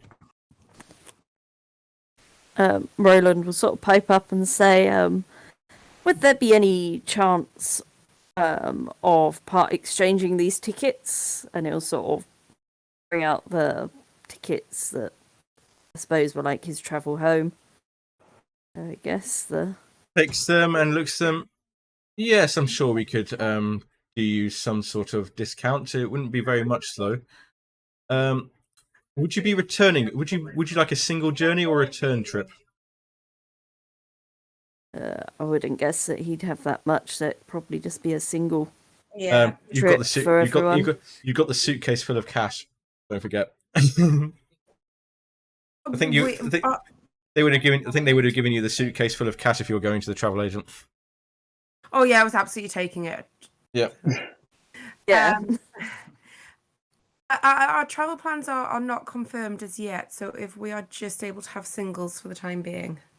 Of course, that will be £22 per person. Which is actually a lot of money in those. What's £1,000? It's got to be something like 15,000-20,000 in today's money, probably more. Yeah. Well, I know on Call the Midwife the other night somebody won £8,000 and they were all in a flap. Yeah. And that's 1950s, so yeah, this would be even more so. So yeah, that'd be even more in 1920s. So the travel agent does your tickets. You give him the names of the travellers, and he gives you your tickets. He also gives you some extra bits as well, which we can go into later on. Some a map and some a complimentary guidebook for the various places on the journey.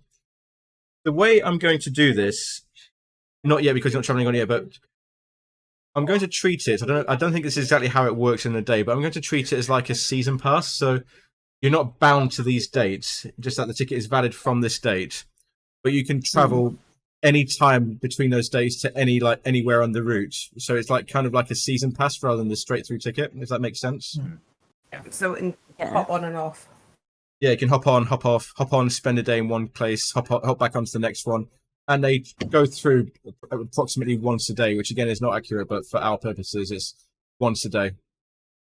So if you miss one train, you can get in the next train the next day. Just makes it convenient and more interesting and quicker to more streamlined. But you do come away with your tickets. The suitcase is a bit lighter, and you come away with your tickets. Is there anything else, or shall we move over to the people visiting the dealership? I think that's it. I think that's Okay, it for me. very well. Major Mercy, Maya Havdat, and Edward Beatty, you travel to Islington, and it's very easy to ask around and find out where the shop belonging to Mr. MacLeod is. It is an antique shop. And just give me one moment. It is all black. No, bear in mind. Bear me a moment. Stare into the void. 1, 2, 3. You should see yourselves. The shop is open. Oh, you should be able to see me. I'm going to give you more vision because you can see quite clearly. The shop does go back quite a way. But it should be bigger. I'll give you.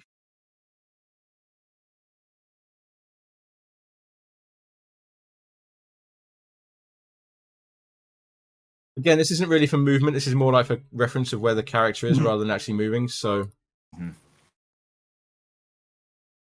this is what you see.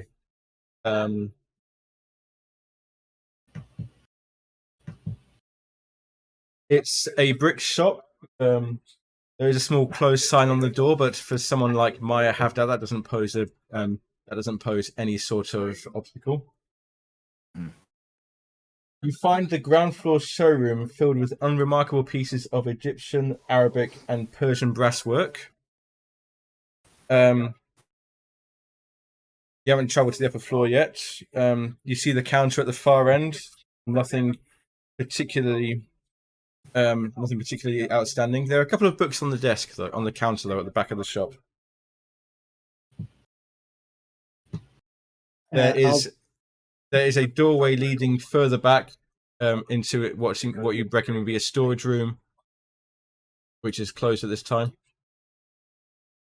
I'll have a look at those books on the counter. I think you said they were. Yep. I'm going to open this door for you, actually, just so you can see that. Yep. Okay, so make me, and I don't think you got this one, do you have a good score in either accounting or appraisal?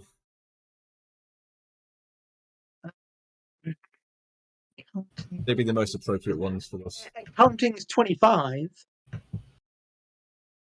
Worth a shot? Okay.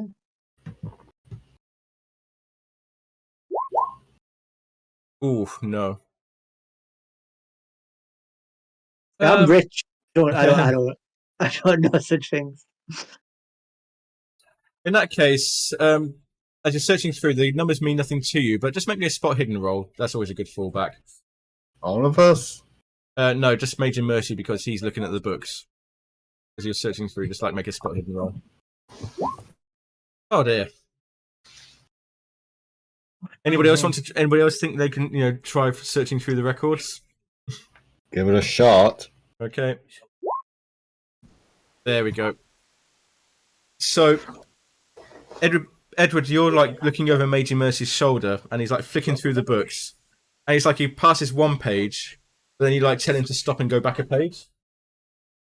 You find it's all the accounts are all purchasing goods from Turkey, from the Middle East, transporting through, selling them what he's sold.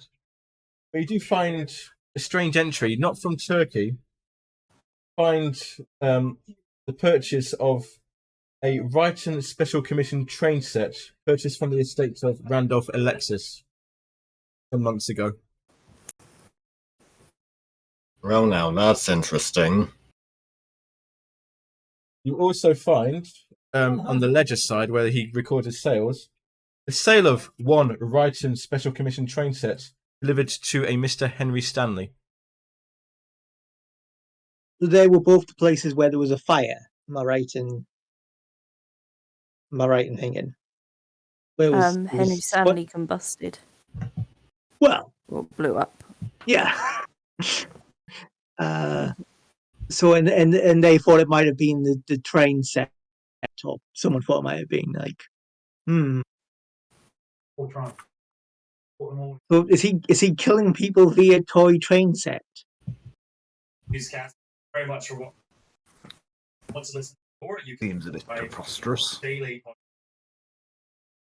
At the back of the shop, you see the storeroom, and there's stairs leading up.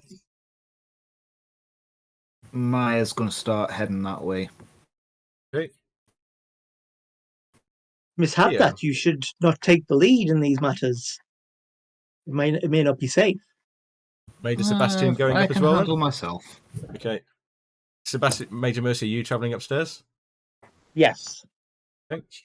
And Edward? Mm-hmm.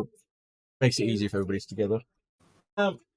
Upstairs, just like living room office, doesn't look like it's been used very much.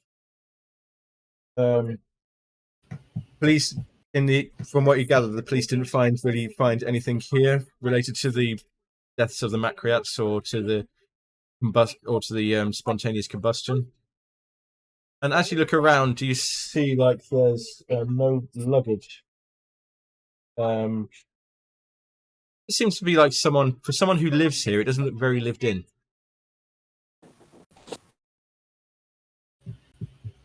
Can I have a look if there's a wardrobe or drawers, just to see if have they taken all their clothes and? Let's find us a second. I want to make me a spot hidden roll. All of you make me spot hidden rolls.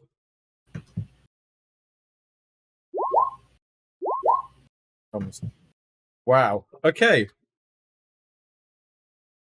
Yeah, the drawers, dresses, and wardrobes that are all like half empty. It looks that's the first thing here. It looks like someone left here. Completely left here. Maybe even abandoned the place. Hmm. Is there anything kind of in the drawers particularly? What you're saying they're half empty? Yeah, just bits of clothes, remnants of clothing left behind. No personal effects of any sort, really.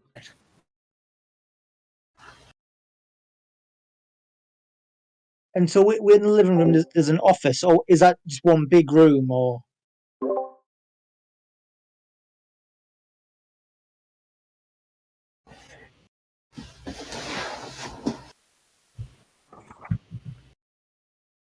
It's just like one big room. So this would be like where he conducts whatever little business he has from. But he really doesn't like he spent much time here. It looks like recently. And is there another door at the end of the room? Yes, there's a door at the end of the room, but it leads into a bedroom. Again, doesn't look very lived in. Have a look, shall we? Yeah. Yep. Feel free to move yourself down there.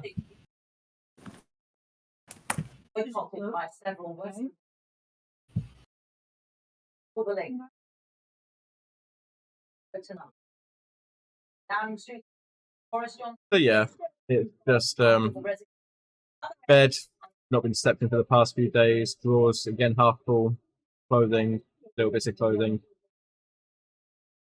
It almost looks like it's been abandoned. Like whoever's here is not planning to come back. I start searching in the bed just to see if there's anything hidden in there. I'm not going to make you roll for it. There is nothing in there. Okay.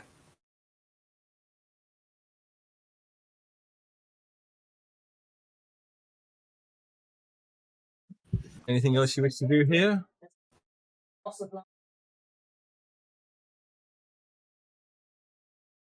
Or shall we regroup with the others? And Yeah. so Yeah. you all regroup somewhere nearby. Say you find like a pub or a tavern somewhere nearby, and you fill each other in on the day's happenings.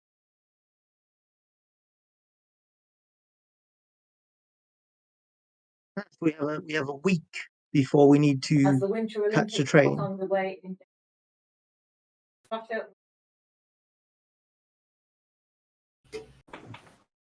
There are things you can do during that so. week. Yeah, there are things you can do during that week. You Oh, do have yes. some leads to follow up. Yes, I mean it might be worth going to the Chelsea hotel? Barrages, the Chelsea hotel for the yep. Yes, where the MacLeod bodies were found. I really should tell my wife that I'm going away. I might telegram her from Paris or something. Don't forget that at least one of you, possibly two of you, also have membership at the reading room at the British Museum Mm-hmm. for historical purposes. Yeah. Yeah, I suppose we could ask around at like this Oriental club as well if anyone knows about this Salacrum. Or indeed, if anyone knows any more about MacLeod and where we might find him.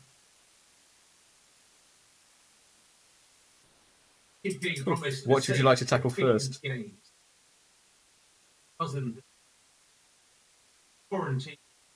to be places that some of us can't go, so I say with this. suggest. Yeah, I say they've probably moved on to Monday, the 8th of January now. If that's okay. Mm-hmm. As you begin your researches. Okay, so you've got lots of things you've got lots of leads to follow up. So, where would you like to start in particular? Again, you can split the party again if you wish to. Well, I think Major Mercy might go to the Oriental Club to ask around and about the Salacrum and MacLeod. See if like the Old Boys Network will work for him. Okay, Mr. Beatty, what would you like to do? Head over to the reading room to look around, see what information can be found. Okay, and Nancy Sutherland. I want to spend a day sort of looking at some of the places that we'll be going to, seeing if we can find some information out about museums, and if possible, I'd like to get the diary off Maya and have a read through that as well.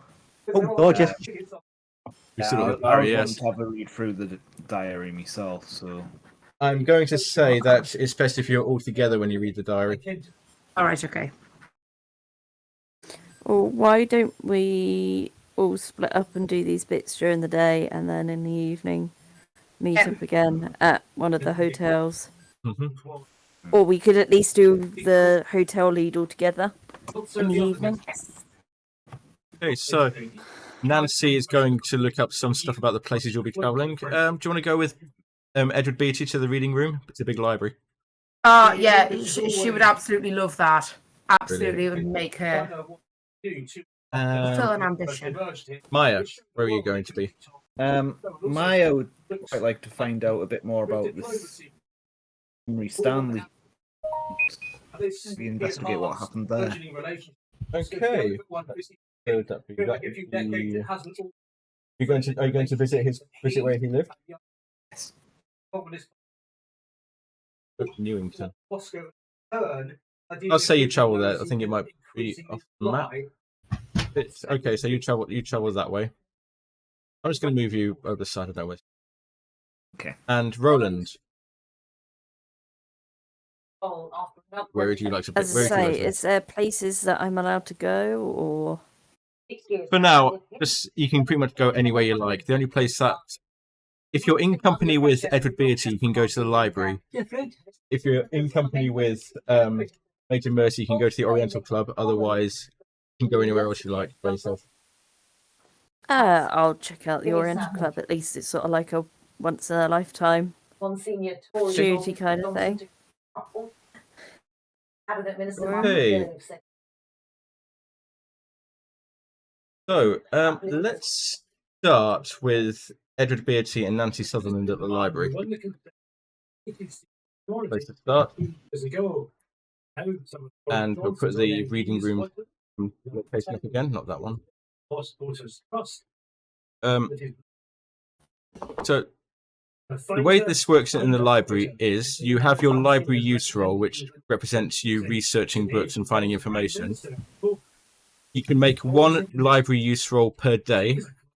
So if you tell me what you're researching, make your library use roll, and I'll tell you what comes of it. So, day one, what would you like to do research? Do research on the names we found. Okay. Bear with. And again, as you enter the room, Damn Nancy, it. what did you get? You can use luck on that if you wish to, don't forget. Oh, okay. Do I click on bonus or? No, just on your character, the left-hand value, the red value, if you reduce that by 9, and then we will say you've passed. Do I click on luck? No, don't click on luck. On the map, you see where your character is on the map. If you click on your character, it's like in D&D where you get your 3 values. Okay. The left-hand one, the 65, the one in the red circle, that's your luck. So if you reduce that by 9, okay, and then we'll say you've passed.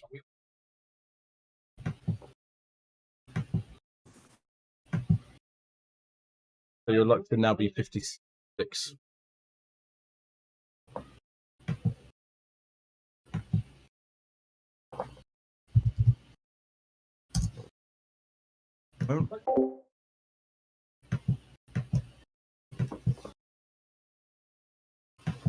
Okay. Good. Okay, so researching the various things. It takes you a bit of a long time. You don't really find anything about any MacLeod beyond what you already know.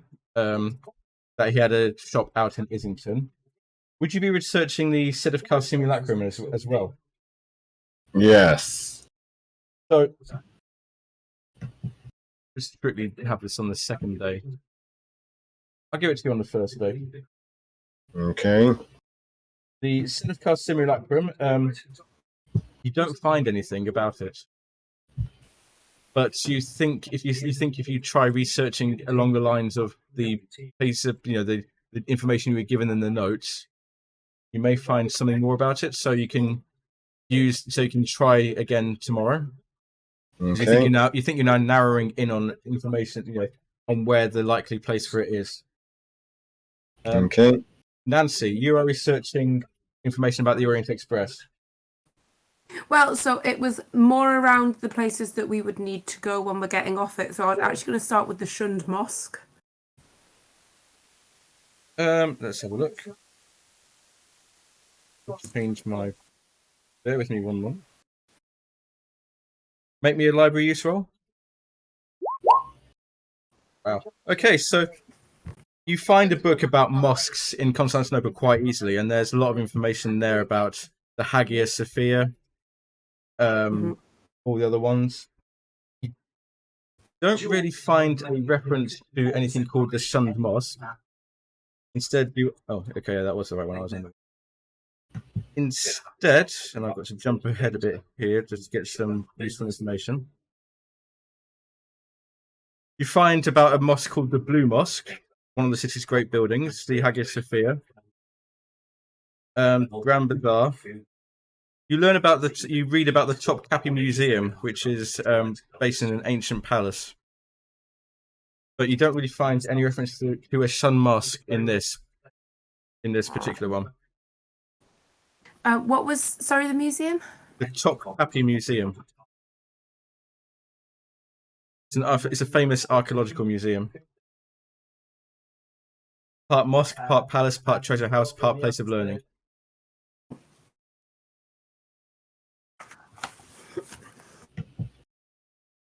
I'm going to stick with you guys for the next day or so, just so we get the library part done all together. Okay.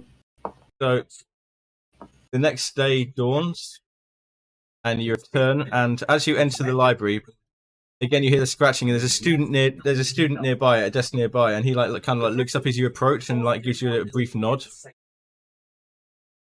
Edward Beatty, make me another library use roll. And because you looked at some stuff yesterday, I'll give you a bonus die. So what you can do is press the bonus and penalty underneath.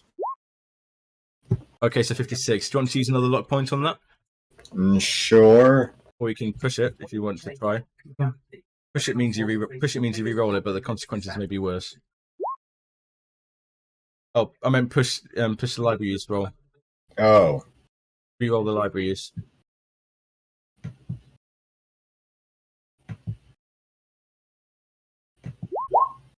Oh dear. No, you don't really find anything today. It just seems like dead ends. Maybe try again tomorrow. Nancy. Keeping with that one, I was going to look for the Sedka scrolls, see if there's any reference to that. Oh, make me a library use roll. You do find a reference to some manuscripts of that name. And the record that you find, and it's like in the back of one of these books that nobody else ever really looks at. You find that they are the last recorded location was the Topkapi Museum in Constantinople. Oh. And around you hear again a scratching, and you hear the student next to you his louder than most. The next day. Edward, continue your research on the set of cast simulacrum, please. And I'm just going to give it to you this time, actually, because you spent 2 days on it. So you think you've read everything. You don't find anything on the simulacrum itself, but as you're reading a book on the French Revolution and the last known location of it in Paris before the French Revolution, a handwritten note falls out. It falls next to the table where the student is, but the student doesn't seem to notice it. He seems to be bowed over his work. And as you pick up the note, there's some words on it. There's handwritten. I'm going to write this down in the chat, actually. The notes are the Devil's Simulare. Question mark. Bibliothèque Nationale. And that's handwritten on a note that falls after this book on the French Revolution. Fascinating.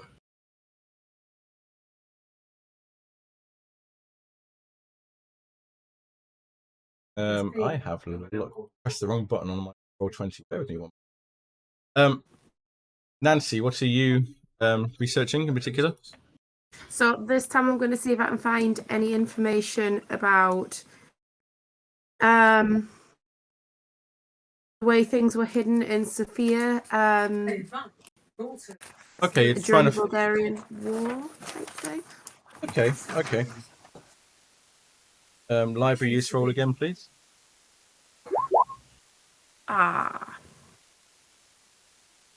Yeah, you do search through books. You find lots of books on Sophia. You find where lots of treasures went missing or could have been hidden, but nothing related to Defcar or Simulacrum or anything like that.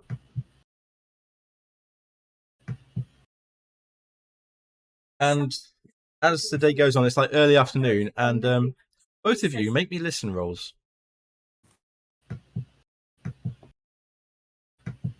Oh, and don't forget to tick these skills if you succeed them. So don't forget to tick your library use skill if you succeed it.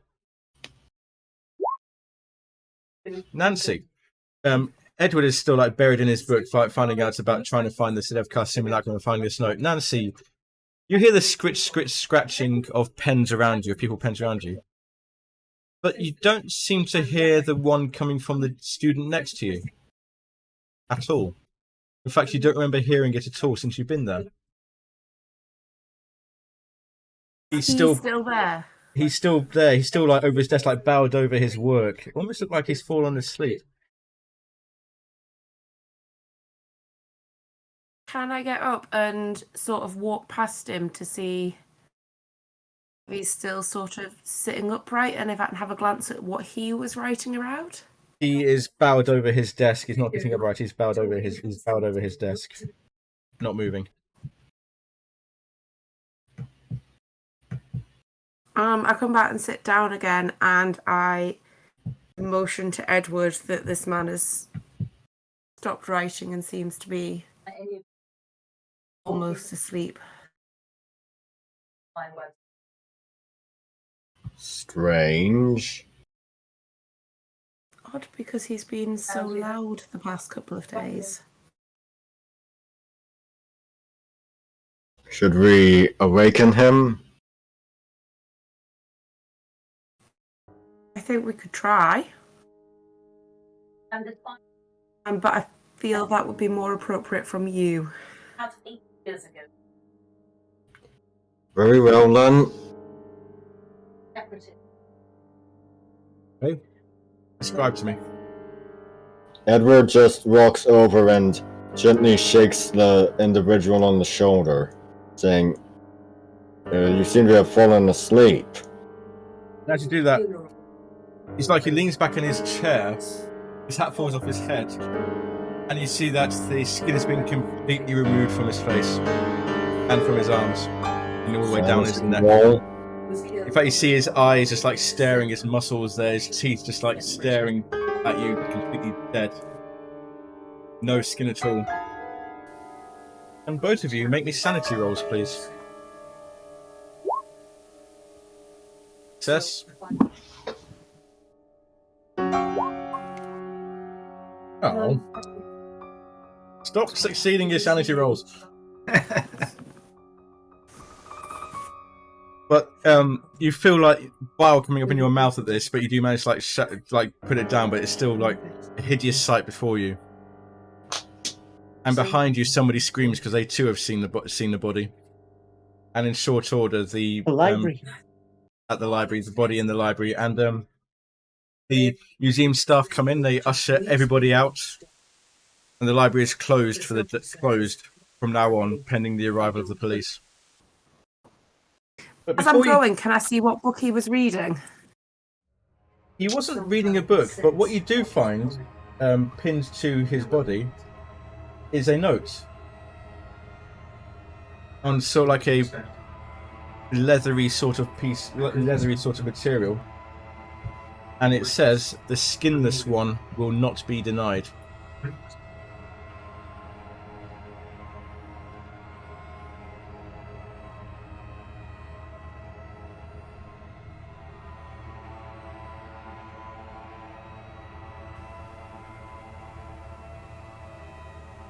And as you hold the material that's written on, you realise that this is human skin. Yeah. Well, that's unnatural.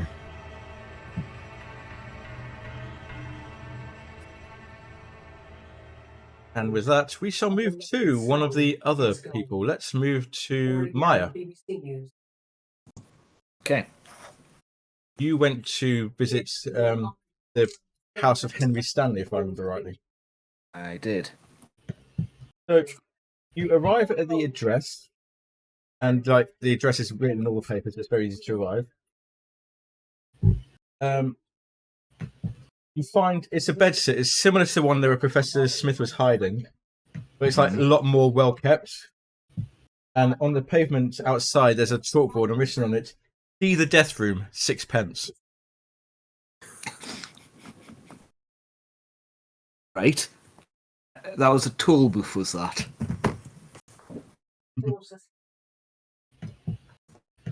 What do you do? right in front of the door? Or It is was right in front of the door. Oh, there you go. Okay. I'm gonna. Sorry, somebody explain to me how Nancy rolled 3 times because it wasn't coming up, and each one of them is a hard success. Yeah, can I bank those for the future? No. I'm gonna kind of walk around the building, see if there's any other entrances. I'll say it's like in a row, so you have to walk quite a way to get to the back. But Okay. there is a back garden and there is a back door, and you think you see someone in the window, a woman in the window, like working away, like at dishes or sweeping or something. In the actual. That was. In that building, yep. Okay, I'm gonna try and sneak in through the back door. Make me a stealth check.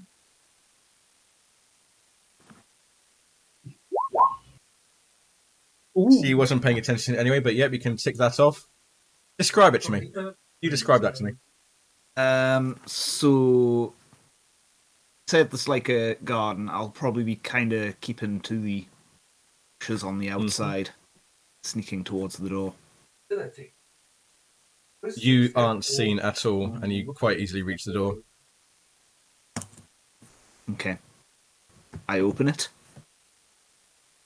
Okay. Can I have a listen to see what's going on inside? See if there's anyone about inside? Yeah, make me a listen roll. Where is it now?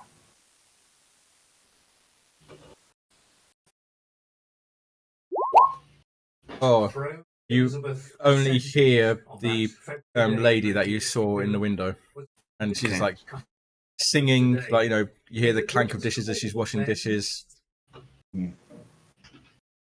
Okay, I'm gonna move into the building, just still kind of as stealthy as I can. Stairway leading upwards. If you go up the stairway, you find the. I don't have a map for this, by the way, but you find the room given the address, and the door is open. Yep. Is there anyone in the room at all? Or? Nope. What you Okay, do I'm gonna- see is a lot of train paraphernalia, like posters, model trains, books about trains, that sort of thing. But Right. interesting, what you do see is that some of these items, some of these trains, there's like a layer of black soot on top of them.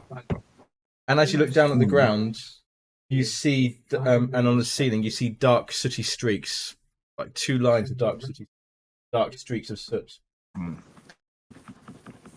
Okay. Make me a spot hidden check. Well. Wow. You see 2 parallel lines of dark smudges running along the ground. Make me an education roll. Oh, gold. Where is that? So your attributes at the top. That's one of your 8 main attributes. You look at the 2 lines on the ground. Something about them looks familiar, and then you get it. They remind you of railway tracks. They're about the similar sort of width apart as railway tracks. Very strange. Okay.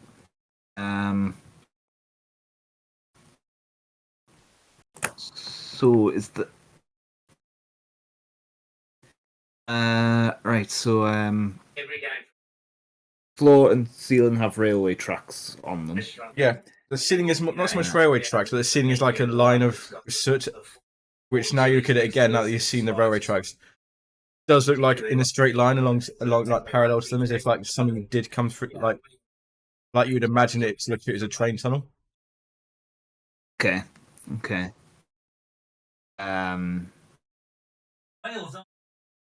Don't see any sign of any. Sorry, I say you don't see any sign of any train set or anything other than the models that you've seen before. Okay.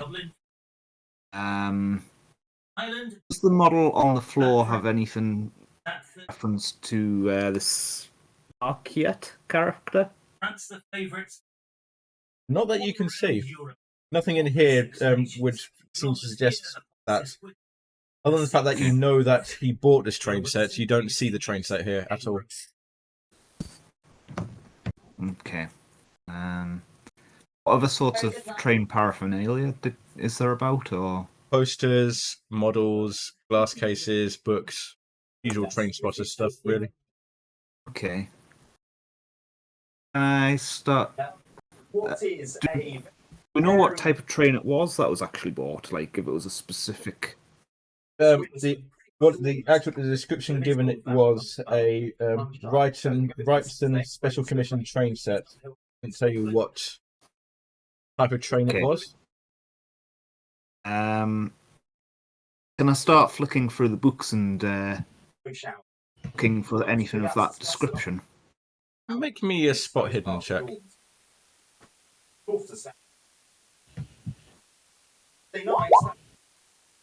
Okay, hard success. You flick through one book on locomotives, and a bookmark falls out. You see it's a receipt from MacLeod's shop for the train. Hmm.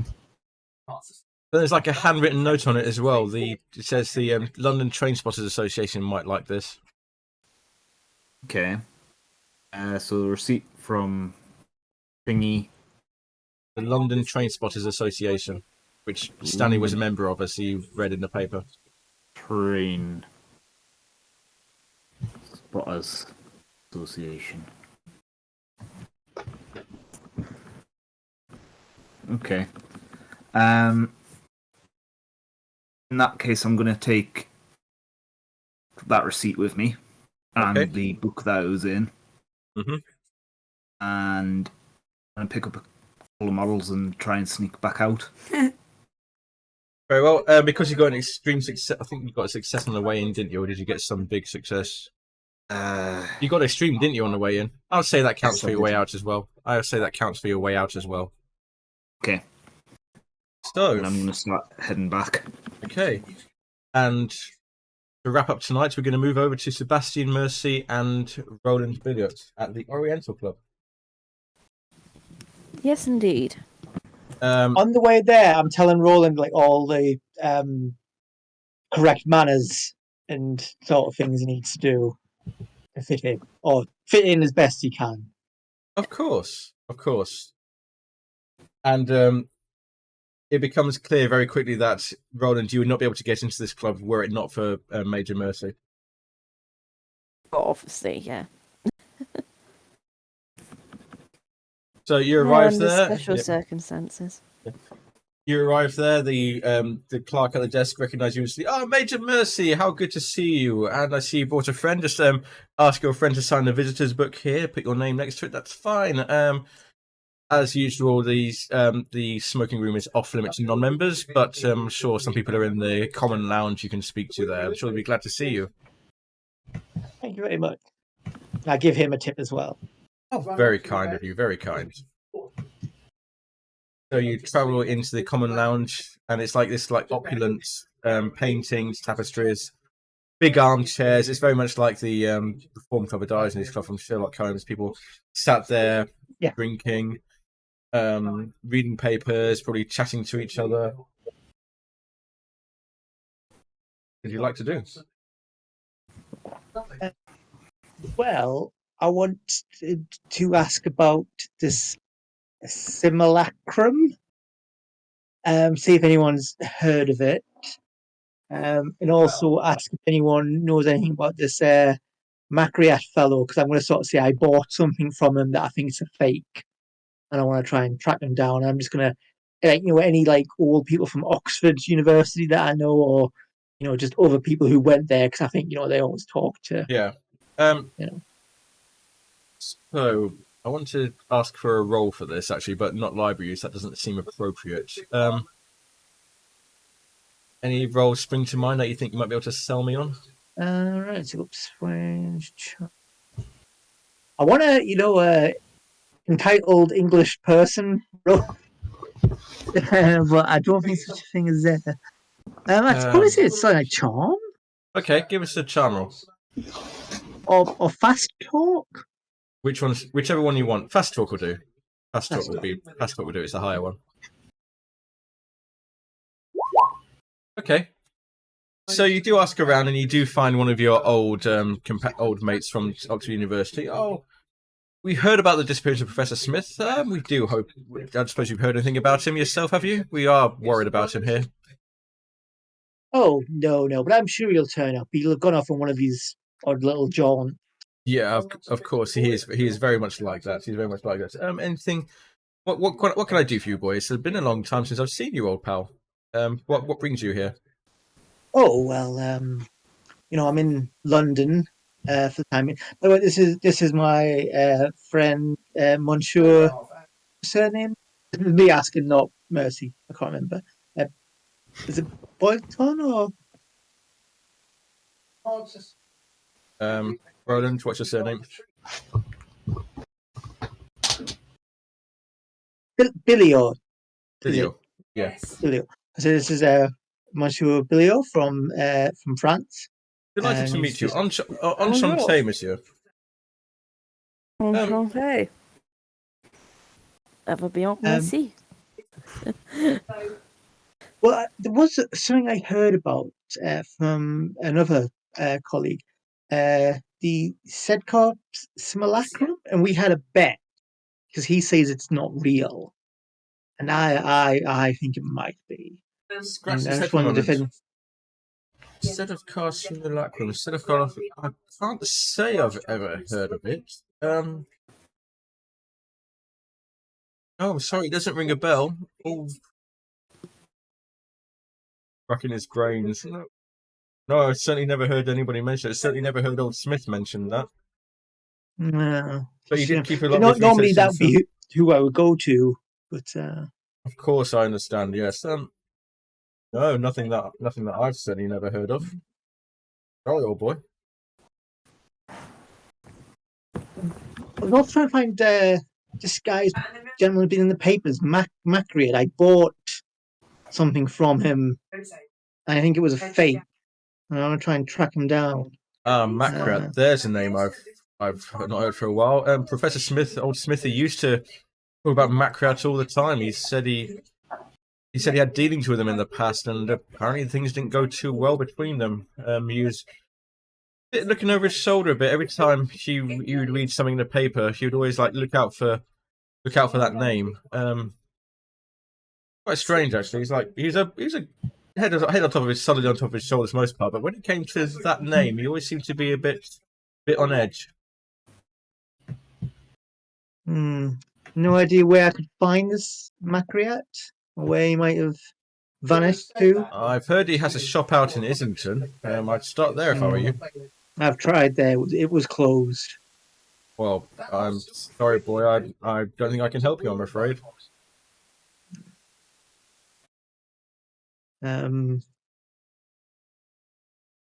Well, thank you very much. I will buy him a drink if that's how these things work at these places. Of course, I have yeah. no idea. He will happily accept, yeah. I'll get a drink for all three of us, so we can all be respectable people. I don't suppose I'd find any more information in the smoking room that Roland's not allowed in. Yeah. Unless you want me to go and stand outside so you can go deeper into the place. You don't have to stand outside, you know what I mean? I'm not going to throw you out. In the smoking room, it's a bit more talkative in there. And again, I'm not going to make you roll again. You ask your questions again, especially about MacLeod, and one of them says, "Wasn't there that business in back in '93? The professor had some dealings with some chap named MacLeod." Oh yes, I remember him mentioning it, but we couldn't get any details out of him. It seemed to be something very, very, very, very disturbing to him. Curious. And I've got a pipe. Yeah. In the smoking room. Yeah. Sorry, boy. Again, we can't help you about the Sedefkar simulacrum unless it's related to that. I wouldn't put it past old Smithy to get stuck into some sort of occult nonsense like that. Whatever it is. Oh, I thought it was worth a try. You chaps normally. One of them in the corner is like, simulacrum. Isn't that kind of like a statue? Yes, it is. Yes, that's what I think. I'd say it's for a bet with a an old friend from Cambridge. Ugh. And I was hoping to prove that I was right on the matter. I've never heard of a Sedefkar simulacrum, but if it does exist, it may be a statue of some description. Well, I'll bear that in mind. Thanks a lot for you, gentlemen. Oh, of course, old boy. Anytime, anytime. And I shall rejoin Roland in the other room. Mm-hmm. Well, do you have any ideas, Roland? Not that I've heard anybody else speak. Just trying to think.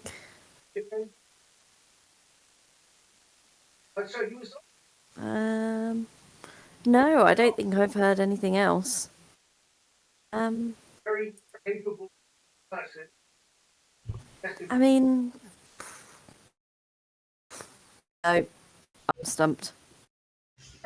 Oh well, while we're here, I get some more drinks. Yeah. That's what we're doing now. Yep. Just We wherever you finish go, our just buy business. drinks. Yeah. So, on that note, as we will complete our initial investigations, I'm going to bring this first episode of Horror on the Orient Express to a close. Thank you all very much for playing. I don't know about you, but I had a great time. In fact, what I like to do, and Brian and Richard know this, I like to go around all the players and ask them what their favourite moments were from this session. I always think that's quite interesting. So I'm going to start with Steam Chew. What was your favourite moment from the session? Either your action or somebody else's action or an event that happened?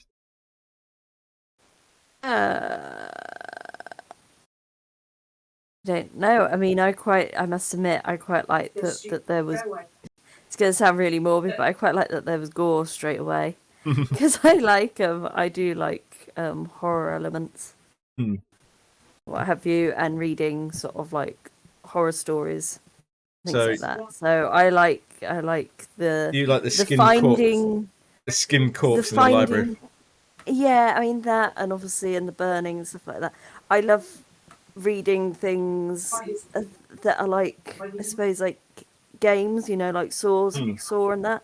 Yeah. Where it's multiple different things. It's not just Okay. the plain like. Well, I think you get what I mean. I think you come to the right game system. Yes. So yeah, that sounds really morbid, but. Sarah. I've enjoyed the setting an awful lot. I've really, really enjoyed the bit in the library. I love the idea that my character is sitting there just like going through some books and being quite good at it.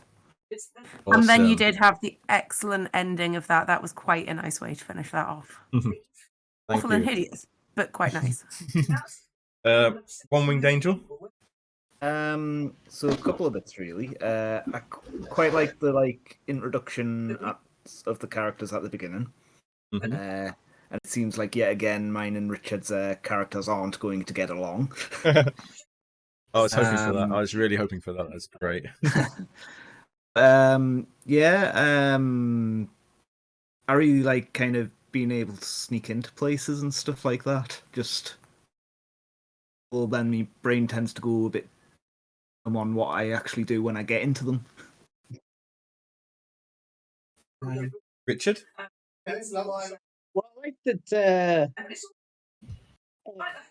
let's have that refuse to pay 6 pence to get into this thing normally and risk getting arrested for breaking and entering. You know, was like, no, I'm not paying 6 pence. We just got £1,000, but I'm not paying 6 pence. I enjoyed my telling off all the police officers. I thought that was quite fun. Oh yeah. And again, the skinless person thing was very, very creepy. I was very worried. Again, Miss Heather was going to try and steal something from the British Museum, and I think my character would have shot her. I was kind of disappointed that she didn't try. Yeah, because you know, end of the world or not, I'm not having that. I derail the campaign. The first thing, I'm not having someone steal from the British Museum, and I know they steal stuff, so they started it. But yeah, that's by the by. And Brian. Less story related and more of just how I got better runs less time than I did in Reign of Terror. Run of success, extreme successes and hard successes. Yeah. Wow. I think you will be paying for that later on. Hopefully not. I really enjoyed everything. I enjoyed like your characters getting together, doing the research. I was so pleased because a lot of times people might not get the connection between the newspaper article and the professor saying about his enemy. So I'm really glad somebody spotted that. I know it's an obvious one, but sometimes it doesn't happen that way. So I'm glad it did. Yeah, I just enjoyed everybody like getting into it. Really, it's really good. So, on that note, we did have a new follower during this session, which I didn't find an appropriate place. So, Yev Dokim, welcome to the final boss fight. Take up your sword and let's take on this final boss fight together. John still says it better than I do.